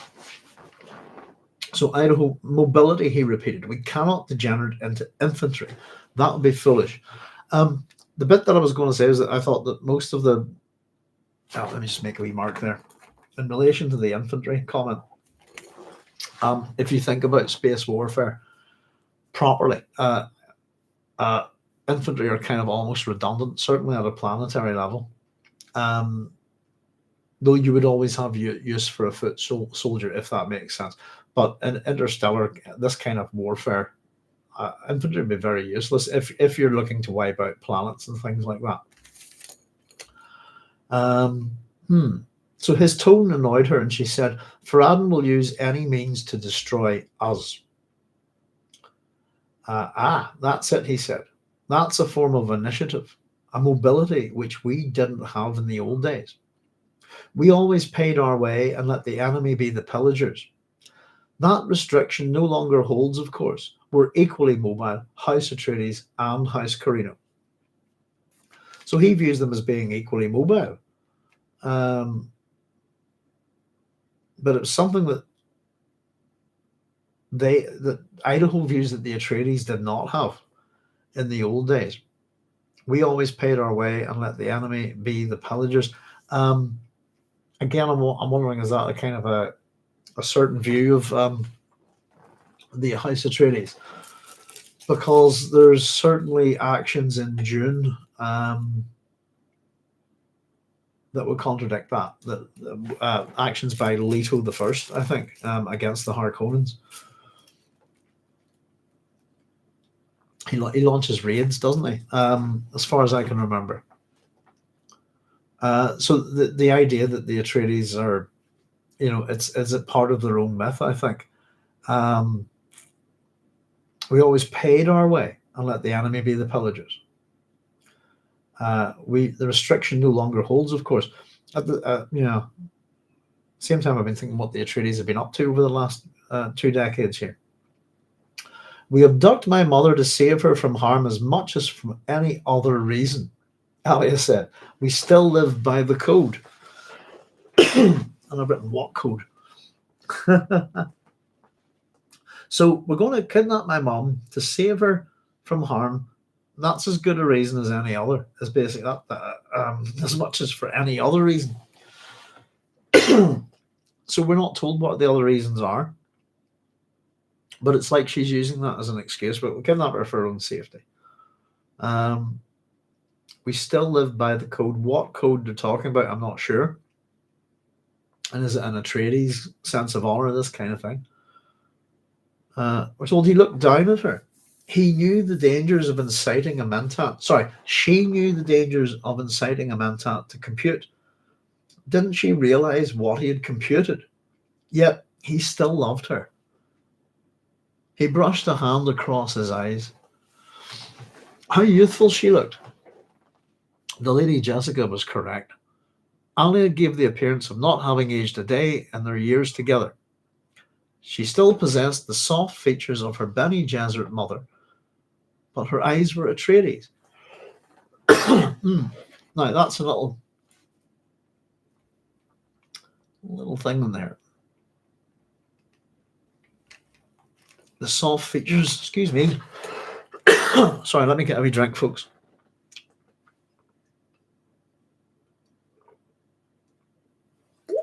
Oh, wet the whistle. Pardon me.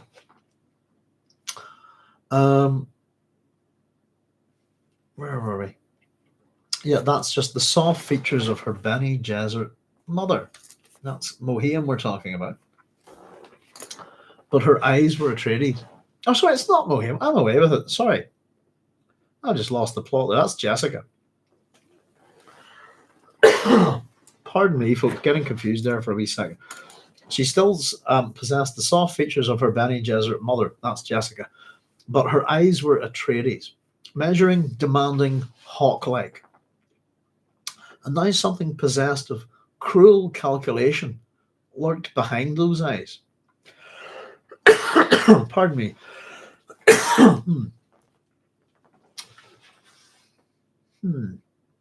So, as much as he's saying, she's inciting me to compute this, doesn't she know what will happen if I do? And I think probably not, to be honest with you. Excuse me a wee second, folks.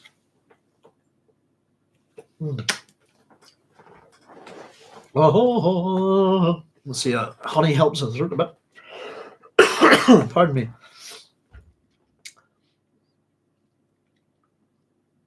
And this, again, that cruel calculation. That's the Baron lurked behind the eyes.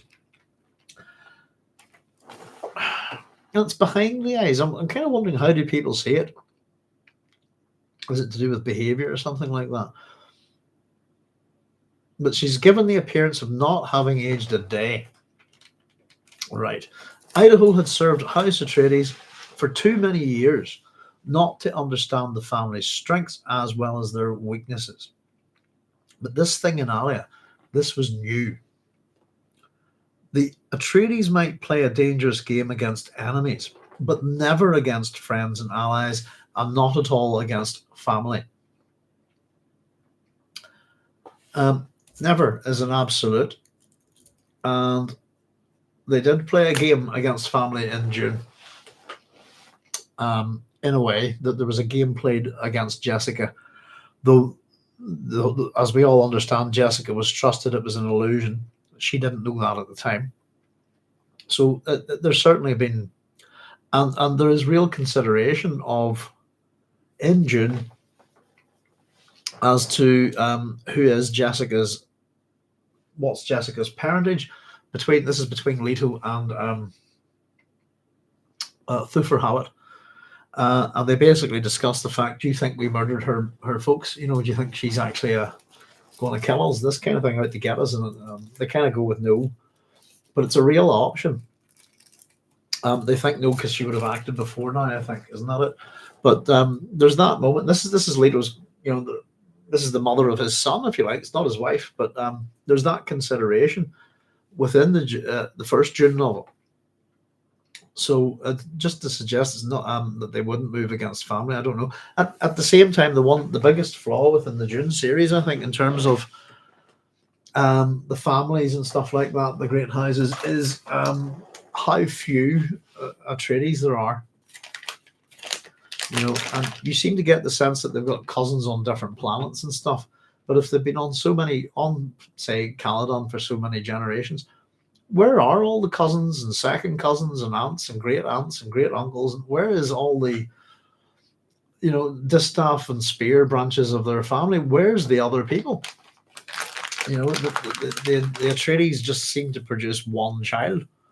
And of course we have Bene Gesserit breeding programs for that, I suppose. But I always thought it was a bizarre thing that, that there's not a whole bunch of Atreides about. I caught something today, folks. I was watching a video, and I just had it on the background when I was trying to do my notes. And it was somebody, I can't remember who, was giving a complete timeline of the Dune universe, starting obviously way back with the Brian Herbert stuff. And what I was reading, I turned off at a certain point, but I don't know if anybody can tell me if this is true or not. But it actually occurred to me that it really was the ultimate assassination of Frank Herbert's work. What they said in the video was that in one of the Brian Herbert, Kevin J. Anderson books, that they've gone back and they put it that at a certain point, all of these houses decided to adopt names from Greek mythology or something like that. That's the way it was put. That action, that one statement, just completely destroyed the entire Dune universe for me, because we did get an admission prior to this in relation to other memory that the Agamemnon's there, that the Atreides are the descendants of the Pelopid line, if you like. And that had been undone in the books, in the Son's books, and I thought that was appalling. And if it's the case, it really does undo everything there is to do about the Atreides, who they are, and the overlay of the Greek mythological stories and stuff like that. But it kind of made me sad. Just thought, dear, oh dear, it really is just. I do I'm really starting to dislike the extended Dune universe quite badly. I think, not on any level of hatred or anything, but just I don't like it. And the more and more I encounter the Brian Herbert, Kevin J. Anderson extended universe, the more and more I see Frank Herbert's work detracted from it, diluted and polluted. Detracted, diluted, and polluted. I think that's it. But God, I hope that wasn't the case, really, but I think it is. There's Travis Price saying, "Hey Doc, it's your man from Maryland. Always happy to listen, and thanks very much for joining us, Travis. Grand to have you here." And Christopher Croy saying, "Time and energy are always expended. They are indeed. Time's your real currency, isn't it? And that's the real currency in life, isn't it? Time and energy."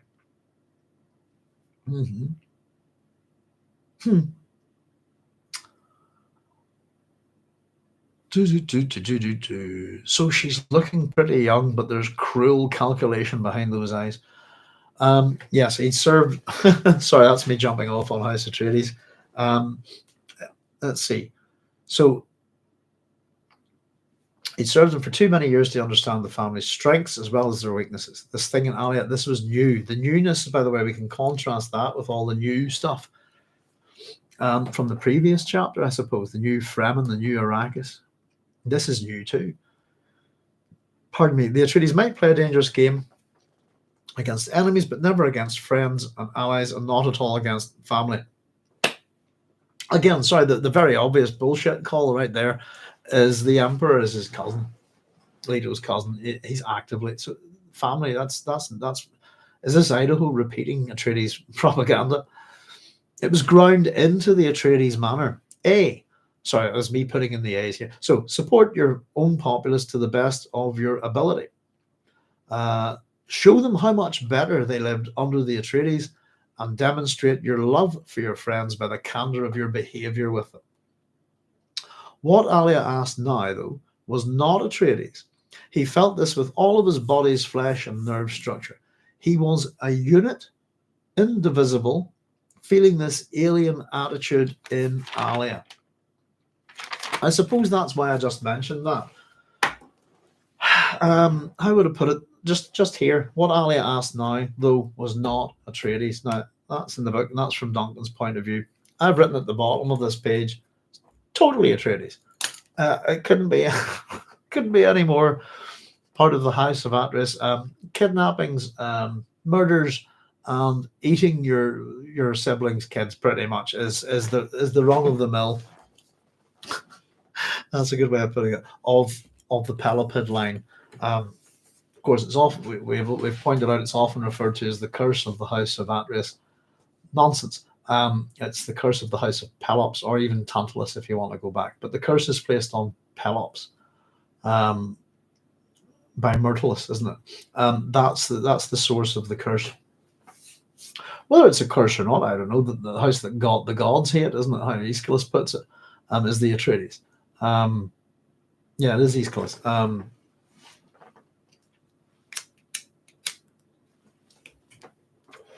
But interfamily slaughter is what that family will always be known for. Cannibalism. The Trojan War is almost just kind of a side, But I've just written this is totally Atreides behavior. I think that's why that idea that they're not supposed the Brian Herbert, Kevin J. Anderson thing. But if they've just picked a name out of a Greek mythology box or something like that, it just wrecks the whole story. They are meant to be Atreides. That Agamemnon is meant to be their ancestor. which makes Orestes their, again, Orestes their ancestor, etc.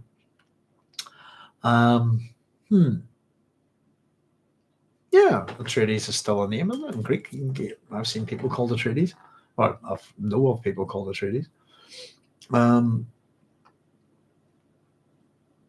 Yeah, it's just to point out, it's totally Atreides behavior. Kidnapping, murder, all of it. Interfamily homicide, all of that stuff. What Alia asked now, though, was not Atreides. He felt this with all of his body's flesh and nerve structure. He was a unit, indivisible, feeling this alien attitude in Alia. Again, we get this sense, kind of the unit, indivisible. We get the sense of, I don't know, it's like a sense of loneliness or a real sadness with Duncan here. That's what I pick up anyway. Right, here we go. This is him doing it then. Abruptly, his mentat sensorium clicked into full awareness and his mind leaped into the frozen trance where time did not exist. Only the computation existed. Alia would recognize what had happened to him, but that could not be helped. He gave himself up to the computation. Computation. A reflected Lady Jessica lived out a pseudo-life in Alia's awareness. Alia had this awareness by being one of the preborn. He had it out of the Talaxi regeneration tanks. Yet Alia denied that reflection, risked her mother's life. Therefore, Alia was not in contact with that pseudo Jessica within. Therefore, Alia was completely possessed by another pseudo-life to the exclusion of all others. And here comes a Bangaria explosion. Possessed. Alien. Abomination. There we go. You've got your Bangaria way. That's a great example of it. three words, 3 exclamation marks. I love it. Bangaria, for anybody who doesn't know, is just it's a fun thing. It's the overuse of exclamation marks in a book, basically. I think the person who coined the term thinks that there should be no more than 3. Who was it? It was a crime writer, by the way. It's someone like Dashiell Hammett or something like that. I can't remember. But you shouldn't have more than 3 exclamation marks in an entire book. And it's called Bangaria. It's a portmanteau word, as in bang, the onomatopoeia, and diarrhea. Which is a very funny thing. I always point it out just for a bit of fun. It's the person who came up with that. I don't know what's wrong with them. Exclamation marks are used as they're needed in any piece of writing. When someone shouts or exclaims, it needs one. So to limit yourself to think that people don't shout in books, this kind of thing. But it's always fun to point out. Frank loves his exclamation marks. Mentat fashion, he accepted this. So she's completely possessed. So what he's come to the conclusions are, based on his computation, is that there's a version of Jessica inside Alia's mind that she's not communicating with it, that she has an awareness of the preborn, etc., of the group consciousness, the collective unconsciousness, if you like, the race memory, because of being preborn. He gets it because of the Talaxi regeneration tanks. That's where he gets this awareness from. And then we're told that, Alia denied that reflection and risked her mother's life. So she's not acknowledging the Jessica inside her, but in doing so is prepared to risk the life of the real Jessica, if you like. And the conclusion that he comes to is that she's completely possessed, not partially. Something's completely taken over by another pseudo-life to the exclusion of all others.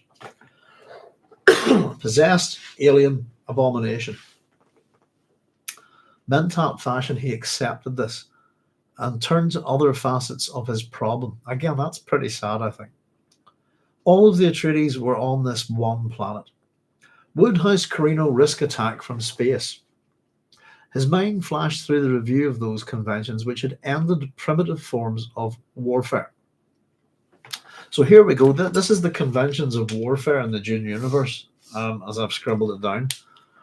And they're interesting. And they don't seem to be that smart, to be honest with you. Let's have a wee look at them. All planets are vulnerable. This is one. All planets were vulnerable to attack from space.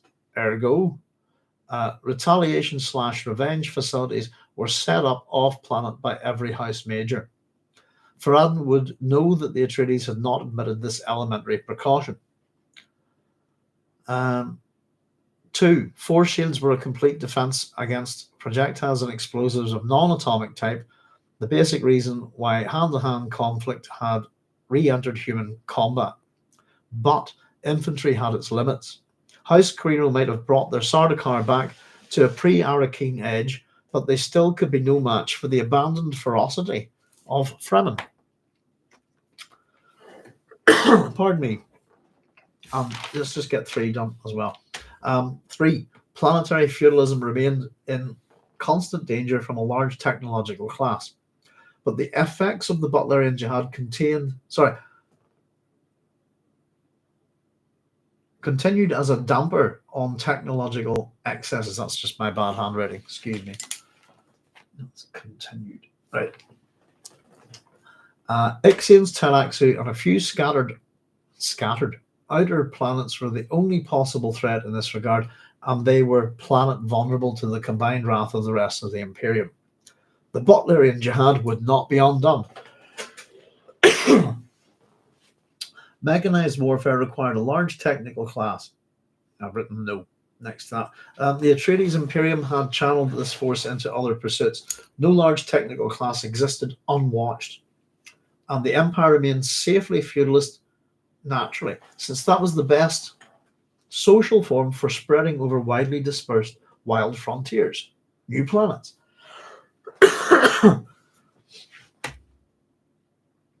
No, it goes on a wee bit more, but I'm going to just stop there and just take each of these in turn.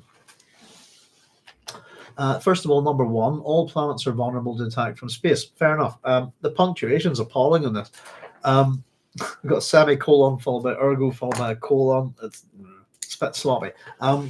All planets are vulnerable to attack from space. Ergo, retaliation revenge facilities were set up off planet by every House Major. All that was needed there was a comma, by the way. That's just the punctuation's not great there. Excuse me, I grabbed the wrong drink there. Ah, dear.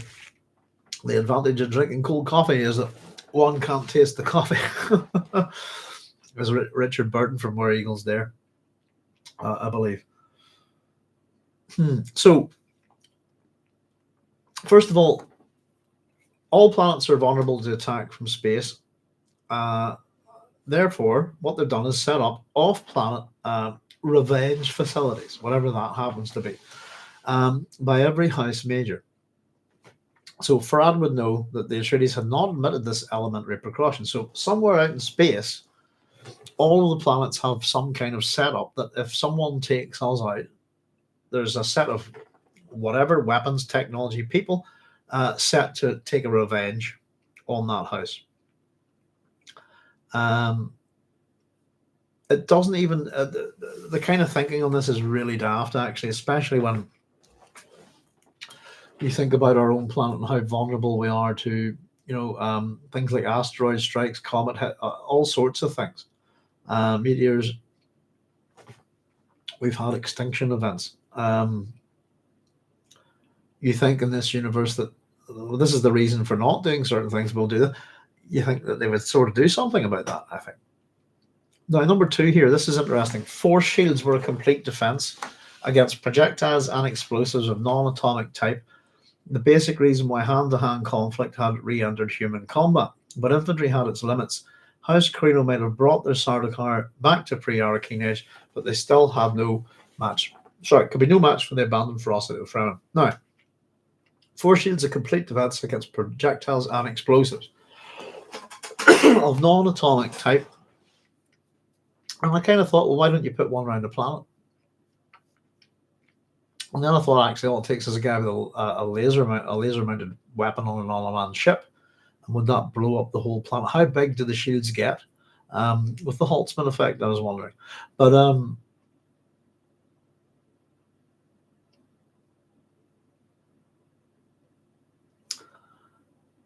I don't know. I think the shields have got a lot of flaws, to be honest with you. I think there's all sorts of things that would get through them. And I also don't think it would develop the hand-to-hand combat quite that's the way in the films, if you see what I mean. There'd be weapons that you would develop to deal with the shield. I can think of all sorts of medieval weapons that would be pretty useful. Man catchers and things like that, just to hold your enemy. But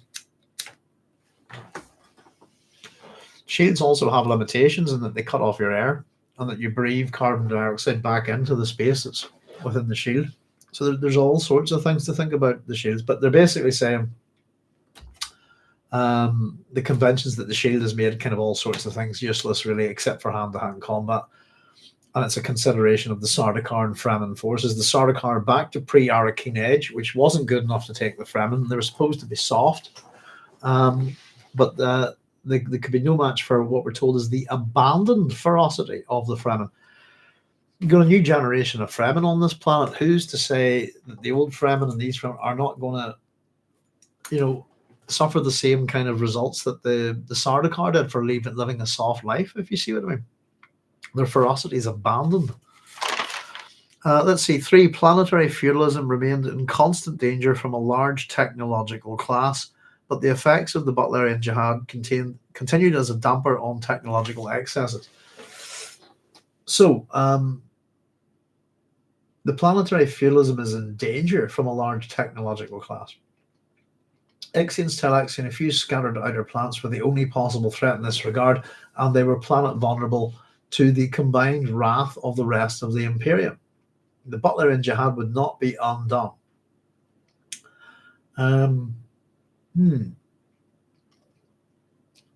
So the feudal system, the Faufaluche system, is in danger from a technological class. It says that these exist within, and of course we've got whole planets kind of like X and Trilaxia dedicated towards technologies, if you like. Again, what do you mean by technology? Certainly that there's a vast amount of technology within the Dune series. Generally, if you're in a feudal society, you might end up with guilds and things like that. Of course, we do have the guild, don't we? But you might have like a stillsuit guild and things like that, specific things. And then mechanized warfare, we're told, required a large technological class. No, it doesn't. It requires industrialization and factories. You only need one genius to invent a thing, and then you need a factory to build it, if you see what I mean. But certainly, if you think about how we construct things, particularly during war, the simplicity and elegance of some of the designs that are built, but the mass production of it, etc., Rosie the Riveter, all these things, I don't agree. It doesn't need a large technical class at all. The Atreides Imperium had channeled this force into other pursuits. No large technical class existed unwatched. So they do exist, but someone's keeping an eye on them. And the Empire remains safely feudalist naturally, since this was the best social form for spreading over widely dispersed wild frontiers, new planets. So this idea that feudalism best suits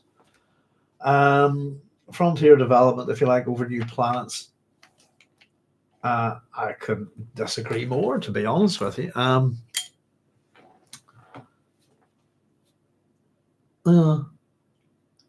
It's feudalism's a thing that in some ways it can work for your society, in other ways it can't. I think in other ways it won't.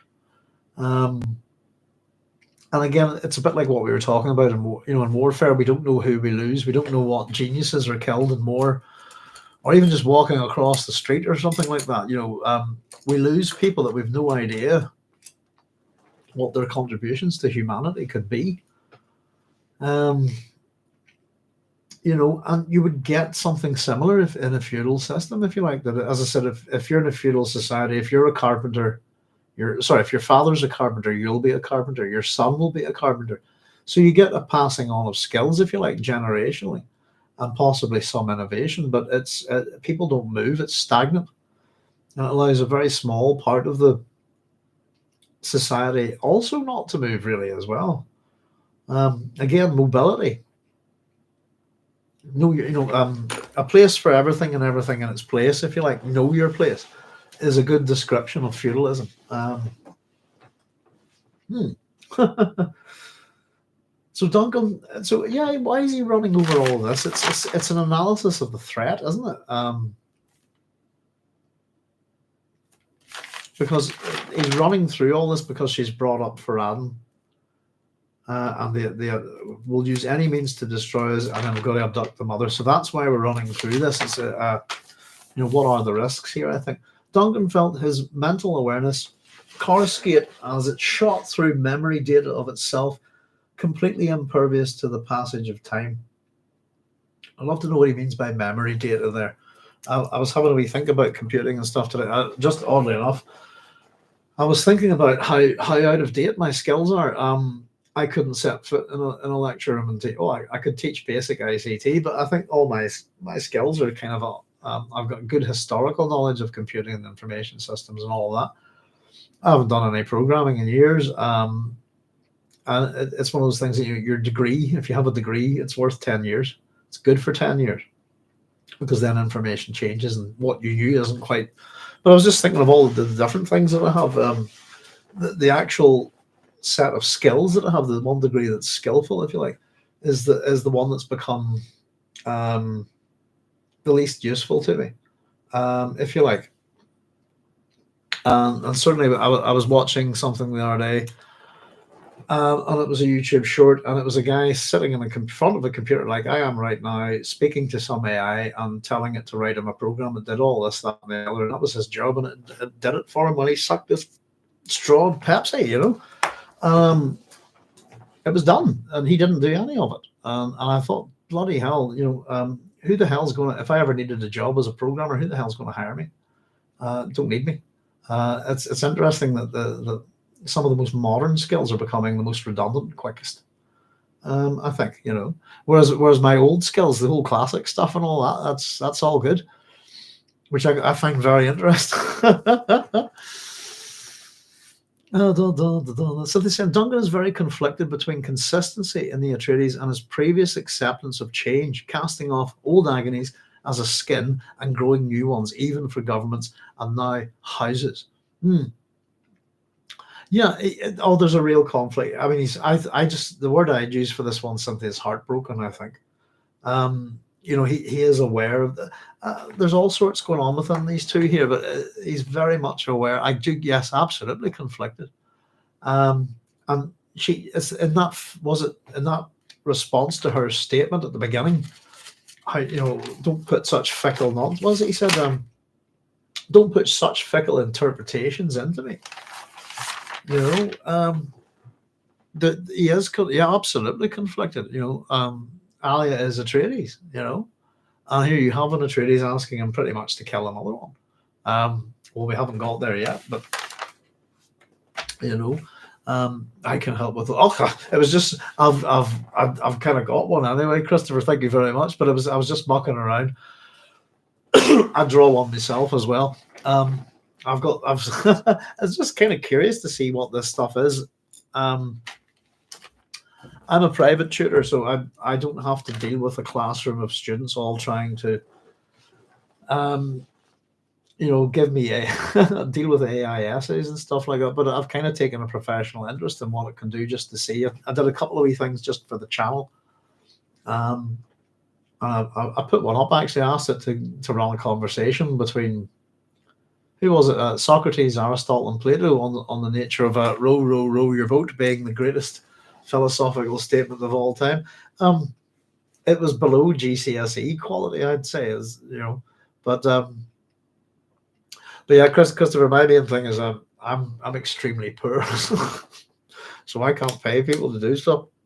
If you see what I mean. Hence the competent.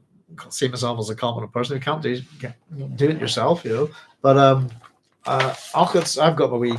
I use Photoshop and stuff like that, and I have a wee poster up on the channel and stuff. But I was just mucking around with it to see what it could do with. But I was badly unimpressed.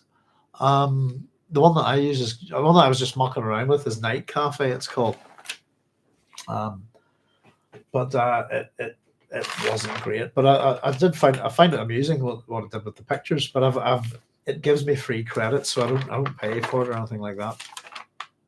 I'll just muck around with it. But I'll see what other people are doing. But there's an awful lot of art there that nobody's put any kind of effort into whatsoever. And can we call it art because it's computer AI generated? I don't see why not, to be honest. But it's just as useless as any other kind of. I actually don't believe that, by the way. I think art has many, many uses. Many, many uses, in fact. It can be very educational. Let's see. I keep jumping ahead here for some reason. But thanks for the offer, Christopher. But I've got on the station, if you look at my wee banner, it's got the Doc Sloan Science Fiction Station. The two little thingies on the other side of the thing are the tattoos on my forearms, if you like. That's what's on the poster. And then my little my personalized biochip is there too. So it's kind of it's the way I like it, if you like. But Doc Sloan Science Fiction Station. It doesn't fit snug, but no, it can't. That AI in particular can't deal with text in any shape or form whatsoever, which is quite kind of embarrassing, I think. But the AI that we have at the minute is certainly not the AI that science fiction has presented. We're not there yet. Though how long it would take, I don't know. It'd be interesting if you can ask an AI to create one, program one for me. But yeah, it's kind of taken the, I love, as we're talking about AI, Christopher, that's the level I go to. I'm no artist or anything. I just like doodling, and I get great pleasure from it. So I'm not about to relegate my doodling life over to my artistic life over to the machine. It was actually the other thing I was thinking about, actually, folks. Who is it who always reminds me to say this? I don't think they're in tonight, but is it Joseph Smith, Dune fan, is always saying I should remember to tell people to please like, subscribe, and all of this stuff. And I never really do. I think if you like the channel, you'll subscribe to it. If you like the video, you'll give it a like, but it doesn't really make much difference. But what in fact you're saying to people is, would you please give a physiological reaction so that to this, so that YouTube can kind of put that into a category within its kind of computing, if you like. I'm not using my words well here, into its system, but it's please provide a physiological response for the machines, if you like, is another way of me saying please like and subscribe to the channel.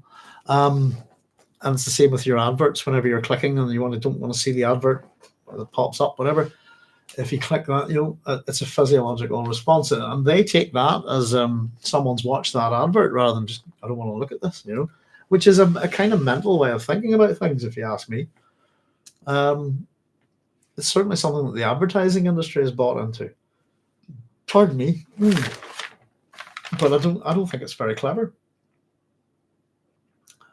So that's why you won't find me very often. I put a wee sort of thing on some of the videos now and then, but you won't find me very often asking people to like or subscribe to the channel, because it's,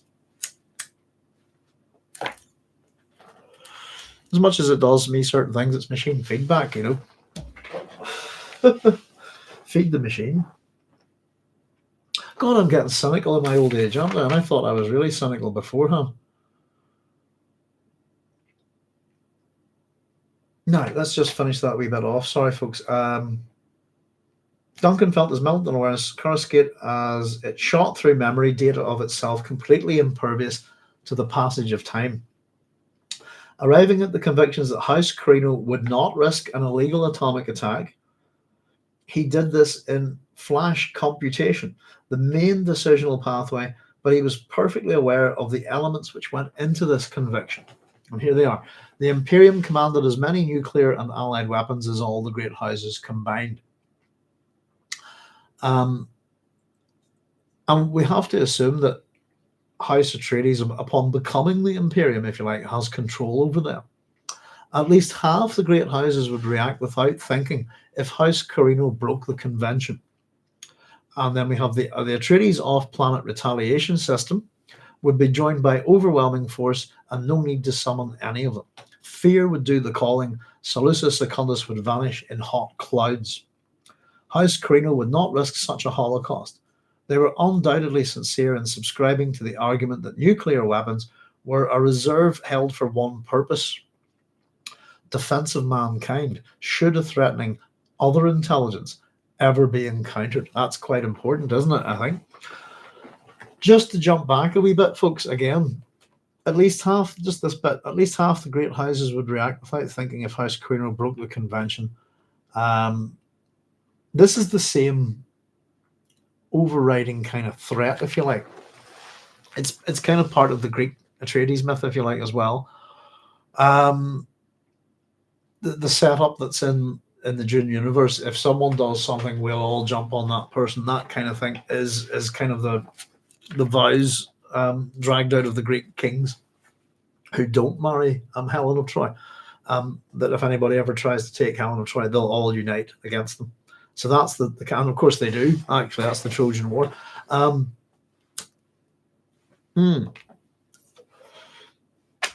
In this, I've just written next this. They did nothing on the Arrakis affair.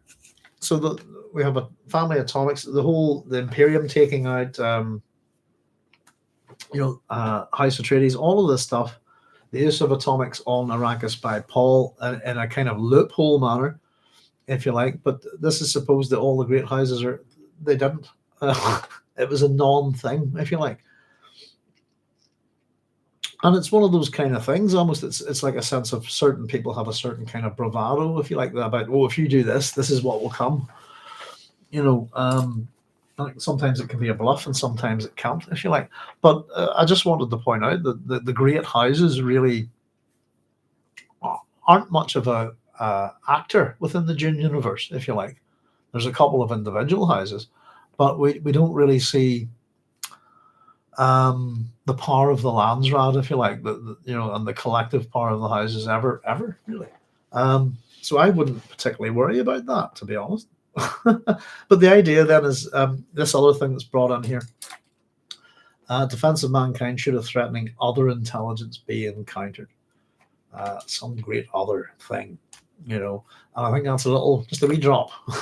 There's an enemy coming. The computational thoughts had clean edges, sharp relief. There were no blurred between places. Alia chose abduction and terror because she had become alien, non-Atreides. House Carino was a threat, but not in the ways which Alia argued in council. Alia wanted the Lady Jessica removed because that searing Bene Gesserit intelligence had seen what only now had become clear to him. So what I've written next, that is Alia's ahead of the game a wee bit in this. She knows what her mother has been able to see. She's unaware that Idaho sees the same thing, but it's only taken, now this man's her husband, but it's only taken him till now to figure it out.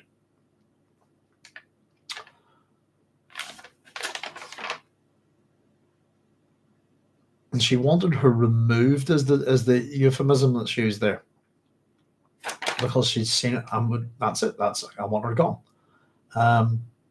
Idaho shook himself out of the mentat trance, saw Alia standing in front of him, a cold measuring expression on her face.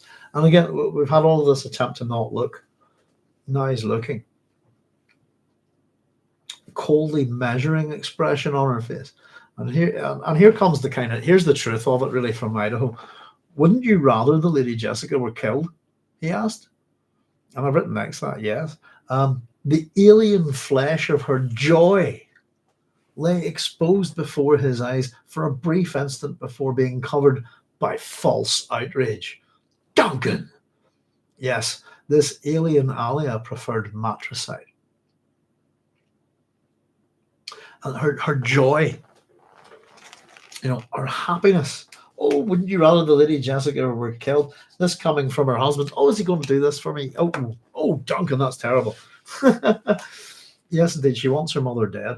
And that's the conclusion that he's come to.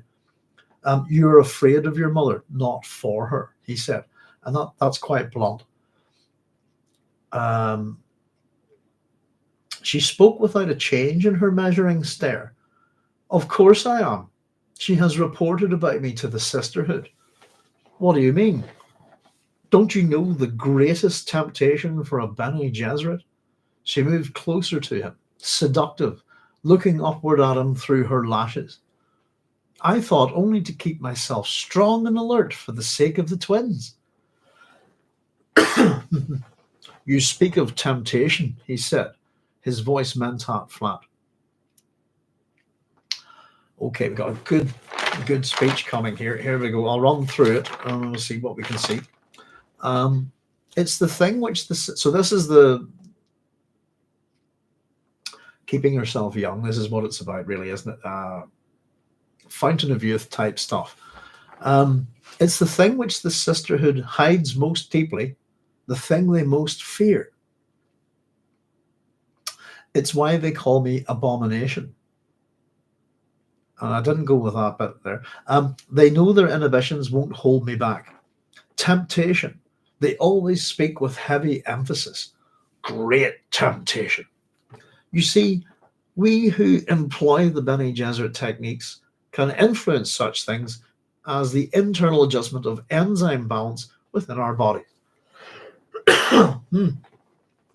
Having a wee look at enzymes.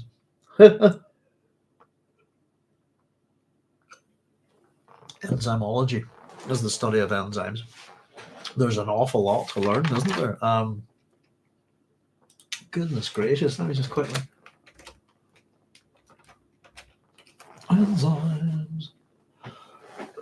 Proteins that speed up chemical reactions in the body. Let's see.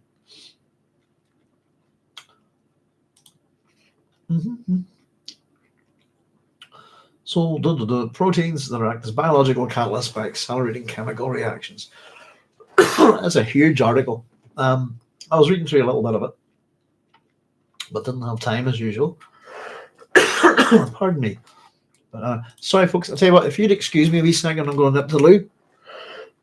I'll do a bit of coughing, I think, try and clear my throat. And I'll just put my pen there. I'll be right back. Give me a few wee seconds. Sorry.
Sorry, I've just been joined by Holly there. Hopefully she'll take it easy a wee bit, just sit and chill out, big love, eh? Not much longer to go. Oh dear, oh dear. Right, sorry about that, folks. Pardon me. Let me just top up my drink a wee bit. Listen, if anybody's got any questions, as always, fire away. Any comments, etc. Love to hear them. and your insights as well. I always miss stuff, folks, so it's good to hear other opinions. That's actually the reason why I decided to stop being a computer science lecturer and go back to literature. Was teaching the same rubbish day in, day out. Tedious, it really was tedious. And then you reset the course every 12 weeks or so and teach more of it. When you teach literature, everyone in the room's got a different opinion. Everyone reads a book differently, and that's what makes it really fresh to me. That's why I went saw the computing. I'll go back to literature, But it's true, to be honest with you, and it's one of these things that I always actually miss, that when you do a PhD or something like that, you do it on your own. And it's interesting to see, certainly within the community that's on YouTube and stuff. It's great to talk to other people about the books that you read. It's something I don't get to do very often. Pardon me. It was one of the things I said. Had a wee couple of comments on just sort of chat Secrets of Dune, which is a channel I've watched a fair bit. Just I think the chap that runs it's called Rami. I might be wrong. Just what he was saying about kind of doing the work for YouTube and not not advancing much, and but it was the love of it, really, wasn't it? Was kind of the thing that I pointed out, and I think he agreed. It's you do these things sometimes for the love. It'd be nice if you can get successful at them, but if not, just keep going. But it's certainly much more for me. It's great to sit and be able to chat about books that I love with people. And although it seems sometimes it's a bit of a one-way conversation, if you like, we've got everybody chatting down here. I'm a wee bit deaf, to be honest with you, in a funny kind of way. So this actually, whenever I'm actually talking to people, sometimes I can not hear them right or talk over them. It's a bad thing. I come across as being much more polite, if you like, doing it this way. And it's not an intentional thing. It's just the way my silly little head works, Oh, you playing with your big toy? You're going to sit and chew that. You're not eating the fluff, are you? Don't eat the fluff. Okay. Sorry. Having a chat with Holly there. There we go. Sorry. So here we go. It's the thing which the sisterhood hides most deeply, the thing they most fear. Hello, Big. It's why they call me abomination. They know their inhibitions won't hold me back. Temptation, they always speak with heavy emphasis. Great temptation. You see, we who employ the Bene Gesserit teachings can influence such things as the internal adjustment of enzyme balance within our bodies. It can prolong youth far longer than with melange. Do you see the consequences should many Bene Gesserit do this? It would be noticed. I'm sure you compute the accuracy of what I'm saying. Melange is what makes us the target for so many plots. We control a substance which prolongs life. What if it became known that Bene Gesserits controlled an even more potent secret? You see, not one Reverend Mother would be safe. Abduction and torture of Bene Gesserits would become a most common activity. I wrote next to that Juana Marcus. There, he's being kidnapped and tortured by the House Harkonnen. No, it's an interesting thing, I suppose. Just a couple of things. Youthfulness, if you like. Do you see the consequences should many Bene Gesserit do this? We could think about our own society, can't we? Some people get plastic surgery. Some people take drugs. Some people just naturally look young at ridiculously old ages. It's an interesting thing, isn't it? Do you see the consequences should many Bene Gesserit do this? So there's lots of beautiful young Bene Gesserit women about. What are the consequences? Torture? I don't think so. It says, she goes, it would be noticed, and I've written, so what? And question mark. And then I've written, actually, would it? Really? I'm sure you compute the accuracy of what I'm saying. So the idea that if these Bene Gesserit had a key to maintaining youth, if you like, is that nobody would be safe. Abduction and torture would become a most common activity, etc. So I don't really buy that, to be honest with you.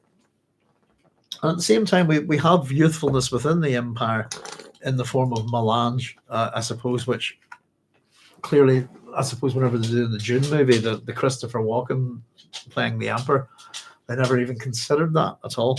What the heck's the point of this drug? Is that he should look like he's in his late 20s, early 30s, not nearly 80 or something, you know. But it was just that such a thing does exist. It's the drug, so why would it bother people? You know? Do you need out, Big Love? Are you okay? Yeah, all right. Oh, it's just a really pet. So I don't know. Quest for the people are youthful. So what's your secret? You know, is it oil of Ulay or this? If you get me. And it wouldn't necessarily take torture and abduction. It would probably start with negotiations. Hey, could you tell us how you do that? How can we buy that secret from you? You know, give us a wee second, folks. Just need to let Holly out. Don't we? Come on. There you go, Texas. Off you go. I'll see you in a minute. There we go. She's going to keep Noodles company. All right. Sorry, folks. Give me a second. I think she needs out. Zero business. Do you need out? Why do you say so?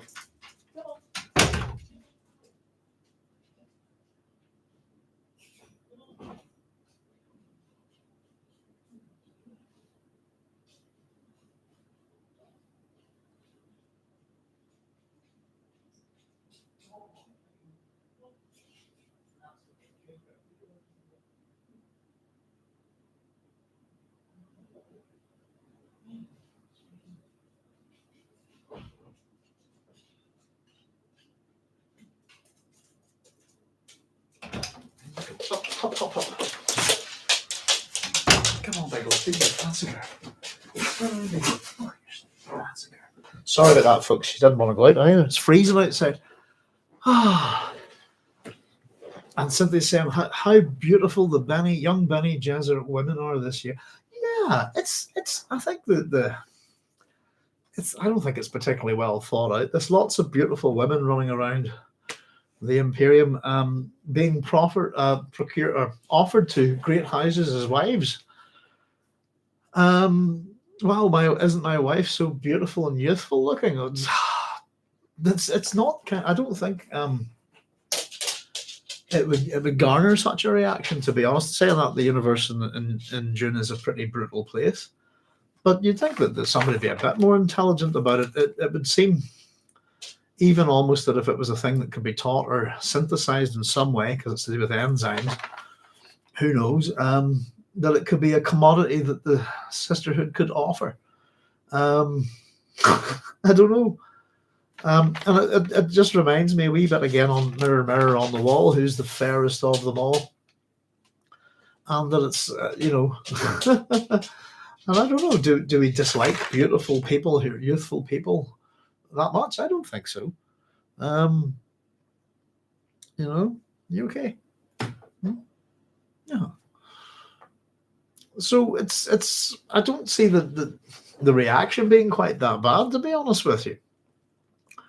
And it almost sounds like all the Bene Gesserits would start getting catty about it. You kind of got often whenever we first see Jessica arrive on the planet, I actually thought that was what was going on.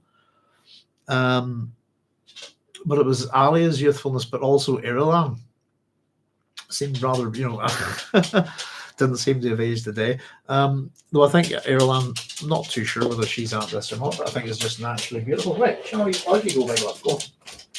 I'll see you in a minute. That's a girl. Good girl. And there's Noodles up next. Sorry about this, folks. I'm on my own, so I might have to run them out the back door in a wee minute. I'll try and keep. Yeah, she won't go outside without Noodles. Do apologise. Give me a wee second, folks. I'll be right back. Hopefully this will be the last time. Right, ladies, out we go. Come on, love.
Sorry about that, folks. The girls are misbehaving a bit.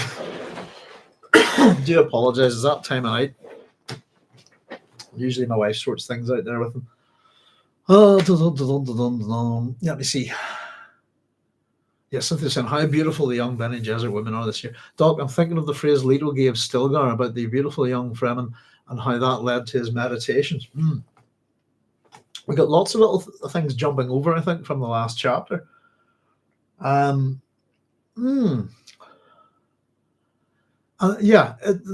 provoked all of those thoughts, didn't it?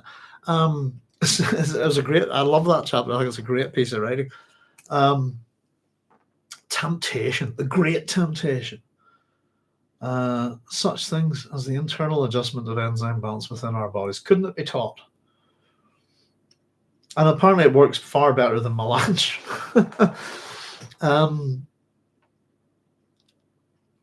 It could almost be a thing to get rid of melange in a sense. Well, it's used for other things, isn't it?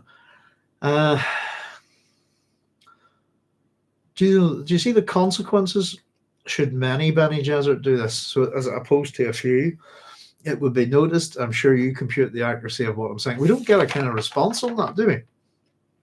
Except that you've accomplished this enzyme balancing. It was a statement, not a question. I've written down, by the way, Frank does it again. Thanks, Frank. For a long time, Frank hasn't been pointing out that when things are statements or questions, it's a thing that I've been doing. And now he's actually writing it down for us. This is the second time I've noticed. So I've defied the sisterhood. My mother reports to the sisterhood. My mother's reports to the sisterhood will make the Bene Gesserits unswerving allies of House Carino. And she's connecting the dots here in a funny way, isn't she? Alia's arguments here are sophisticated in that the true sense of the word, if you like.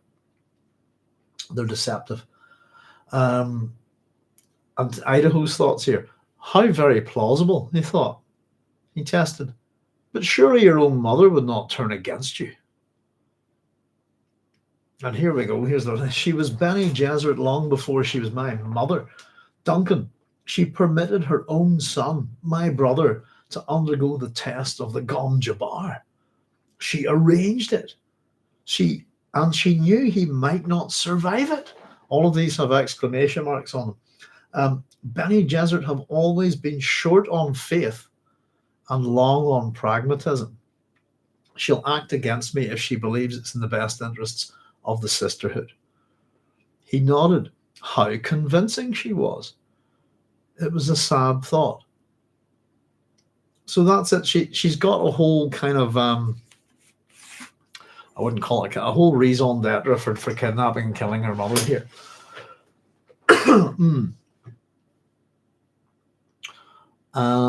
And she's it's nuanced, isn't it? She's reported me the Bene Gesserit. I've done this. They're going to come and get me. Blah blah blah. It's the whole thing. It's to keep her safe, and etc. etc. And we're also just mentioning about the Baron being in there. Is that you think maybe he would like a little bit of revenge against Jessica? I think. Just sort of considering him there. But you've accomplished this enzyme balancing. It was a statement, not a question. I've defied the sisterhood. My mother reports to the sisterhood will make the Bene Gesserit unswerving allies of the House Carino. I could almost map this, isn't there? There's a continuing discussion about initiative in this, and the different things that lead to different things. If you like, the Carino plot leads to the clothing, etc., etc. If it wasn't for the Carino plot, then Alia wouldn't. Again, it's intertangled plans within plans within plans. That's what I was looking for. But surely, she's Bene Gesserit long before she's my mother. She permitted her own son, my brother, to undergo the test of the Gom Jabbar, and she knew he might not survive it. She's giving a list of maybe Jessica's not a great mother, perhaps. It's an interesting being, a reverend mother, but and again, she leaves her children on this planet. It's an interesting thing to consider her motherly qualities as much as sometimes we consider Leader of the First's fatherly qualities, probably more so in Dune. She'll act against me if she believes it's in the best interests of the sister. How convincing she was, it was a sad thought. We must hold the initiative, she said. That's our sharpest weapon. There's the problem of Gurney Halleck, he said. Do I have to kill my old friend? Gurney's off on some spy errand in the desert, she said, knowing Idaho already was aware of this. He's safely out of the way. There's a lot of verbal fencing going on in this, I think, and between the two. I think from Alia's point of view, it's to get Duncan to agree to do what she wants. From Duncan's point of view, it's to confirm that Alia is what he fears she is. I think that's the way I would look at it. His response there, he's safely very odd, he said. The Regent Governor of Caladan running errands here on Arrakis. Why not? Alia demanded. He's her lover. In his dreams, if not in fact. Yes, of course. And he wondered that she did not hear the insincerity in his voice. I was just wondering about that wee bit. He's her lover in his dreams, if not in fact. So kind of, I've always thought that Gurney did hook up with Jessica. But there's a suggestion here it's a one-way street, isn't it? Is it unrequited love?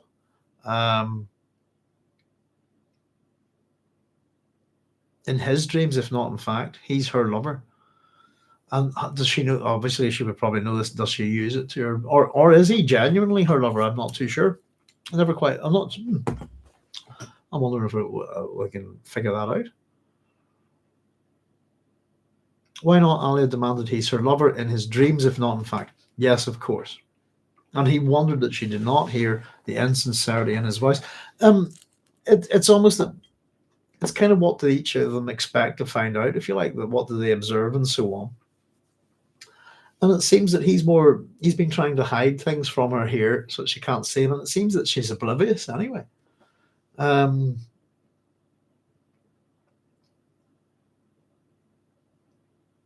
Can't hear the insincerity. She's not getting him at all. And again, is this because is it the Baron fully in control, as Duncan's computation suggests? When will you abduct her? Alia asked. It's better that you don't know. Yes, I see. Where will you take her? Where she cannot be found. Depend upon it, she won't be left here to threaten you. There's a double meaning in all of these, isn't there? Better you don't know. Where are you going to take her? Where you can't find her.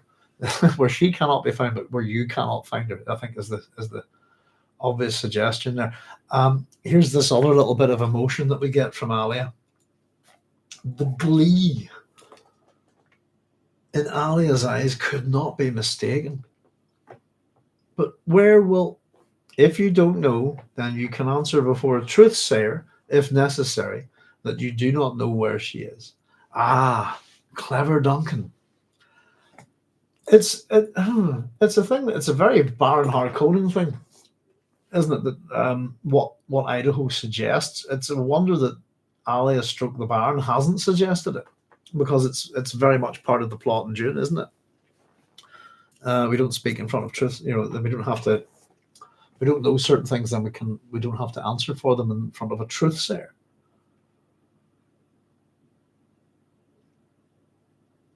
And Idaho's thoughts here. Here we go. This is just running to the end of the chapter now. Now she believes I will kill the Lady Jessica, he thought. And again he said, goodbye, beloved. She did not hear the finality in his voice, even kissed him lightly as he left. And all the way down through the siege-like maze of temple corridors, Idaho brushed at his eyes. Tleilaxu eyes were not immune to tears. And there you go. There's the end of our chapter. And I think it's a lovely, but it's a nice ending to. It's sad. It's meant to be. It's got to evoke these emotions. I think. I find it a very tragic chapter. Um, and my sympathies actually in relation to both are to both of these characters. Um, my personal sympathies. As you know, I'm very fond of Alia as a character within the Dune series.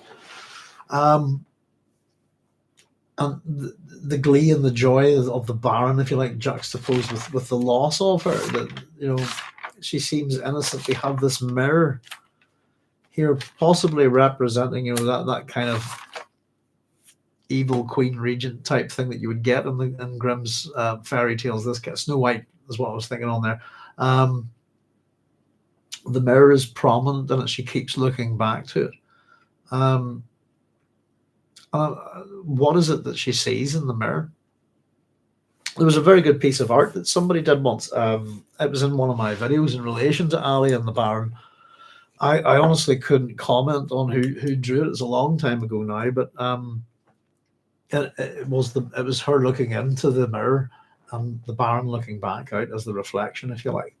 I wish I could tell you who drew that piece of work. That piece of art. It was a really, really good piece of art. It's in one of my videos somewhere on the PhD videos.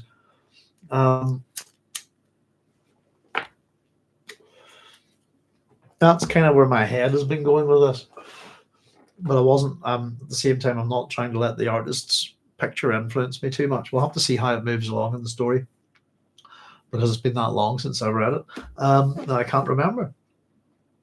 But it's a hard. It's, as I said, I think they're both fencing at each other within this chapter. One, from Alia's point of view, she wants to get him to do what she wants, and at the same time hide the presence of the Baron, which she's failed to do, and she doesn't realize. From Duncan's point of view, from Idaho's point of view, he's running the problem, really. And the verbal fencing is, I don't know, just to test her character, to see if she's still there, I think, to check her morality. And it's not there. It's, and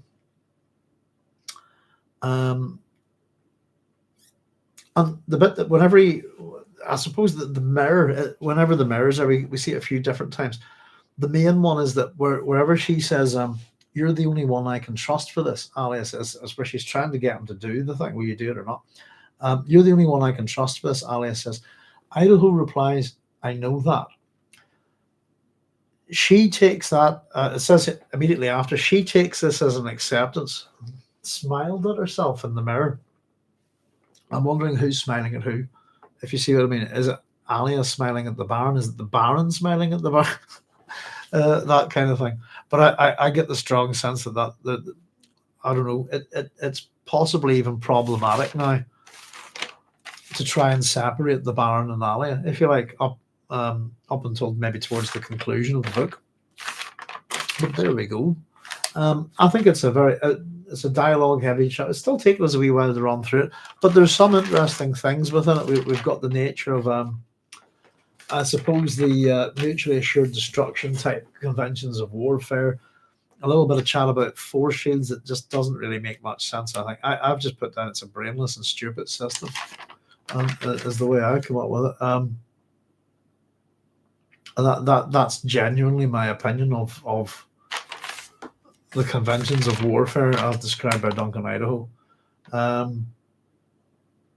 And I said there's some ideas in it maybe require mechanized warfare. In other words, to build machines that can fight like tanks or missile launchers or anything like that you require a large technological class. You don't. You need the engineers, the people who can design the thing after that. Factory industrialization. That's what you need, is factory workers or smaller machines. But it doesn't require, not anymore, and certainly not in a world that's meant to be far in our future. So there's a few little things within this in relation to the political nature. We've got this, the potential threat of the great houses and the Landsraad and all that. And it's tantamount to nothing. And it was tantamount to nothing before. So there's some things here, I suppose. Part of the conventions, part of traditions that have run within the Imperium. And we are in a period of great change within the Imperium, if you like, and even the tenets of the Butlerian Jihad and stuff like that. The Orange Catholic Bible, all of these things. If I suppose the way to think about it is that I've always said that my one of my arguments for the Dune series is that it's a bridge, which between the golden age and the new wave of science fiction, if you like. Oh God, I've lost my train of thought there for a second. What was I thinking of?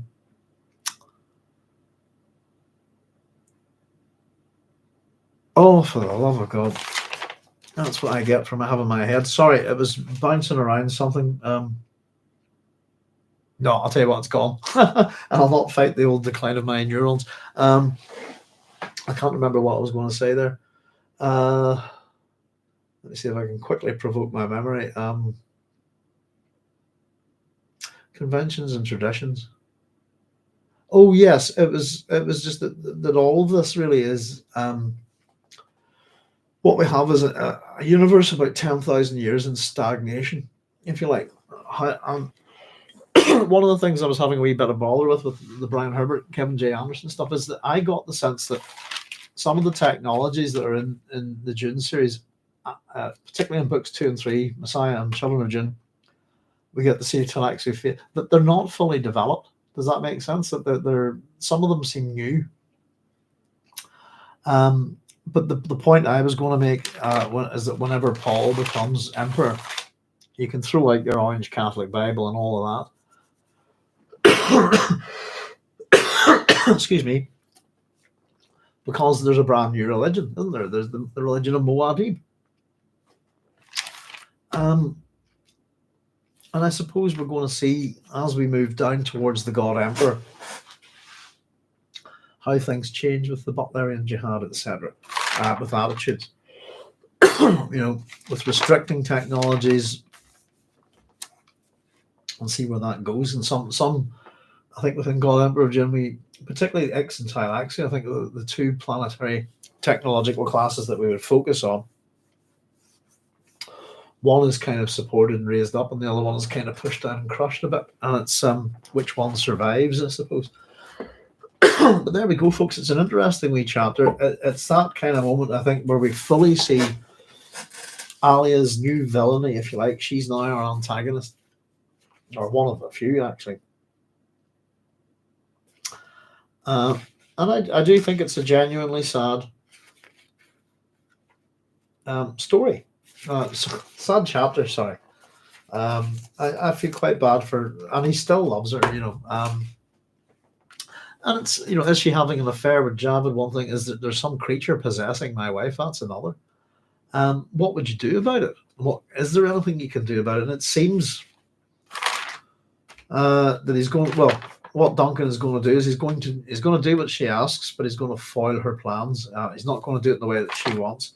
And he says goodbye here, and it is the thing that she does not hear is the finality in his voice. It's goodbye, we're done, and he still loves her, as we're told, and his eyes were not immune to tears. I think it's quite a really sad chapter.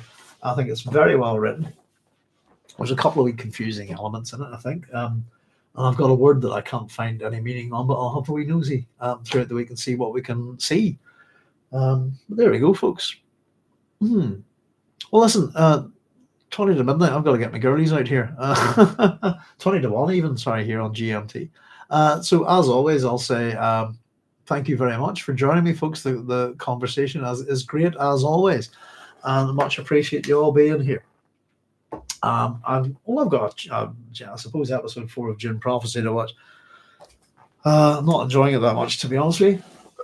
But I downloaded another show that somebody recommended to me that one of the actors in Dune Prophecy is in. What's his name? Is it? I don't know this actor very well. Is it Travis something, isn't it? Travis Fimmel? Is that what you call him? Yeah, that's him, Travis Fimmel, Australian actor. Yeah, it's Raised by Wolves. Somebody had recommended that to me. I've watched the first episode. It seems interesting. Have a wee nosy. Well, Cynthia's saying thanks. Thank you, Cynthia. So, thanks as always, folks. We'll be back hopefully on time for next Tuesday. 10 o'clock, as always, with our Children of Dune Book Club number, chapter 20. We're making progress. We're hitting the book. We're doing rightly. And as always, whenever we get there, if anybody's got wee questions or anything, or anybody wants to chuck me a wee email, it's sciencefictionstation@gmail.com. And that will do for me for tonight. I think I'm running out of words and stuff. So I'll say good night, folks. No matter where you are, take care of yourselves. Look after yourselves. It's a crazy old world. And we'll see you next week for some more good old book club stuff. All the very best, folks. Take care and good night. Bye bye. Bye bye. Bye bye. Bye bye.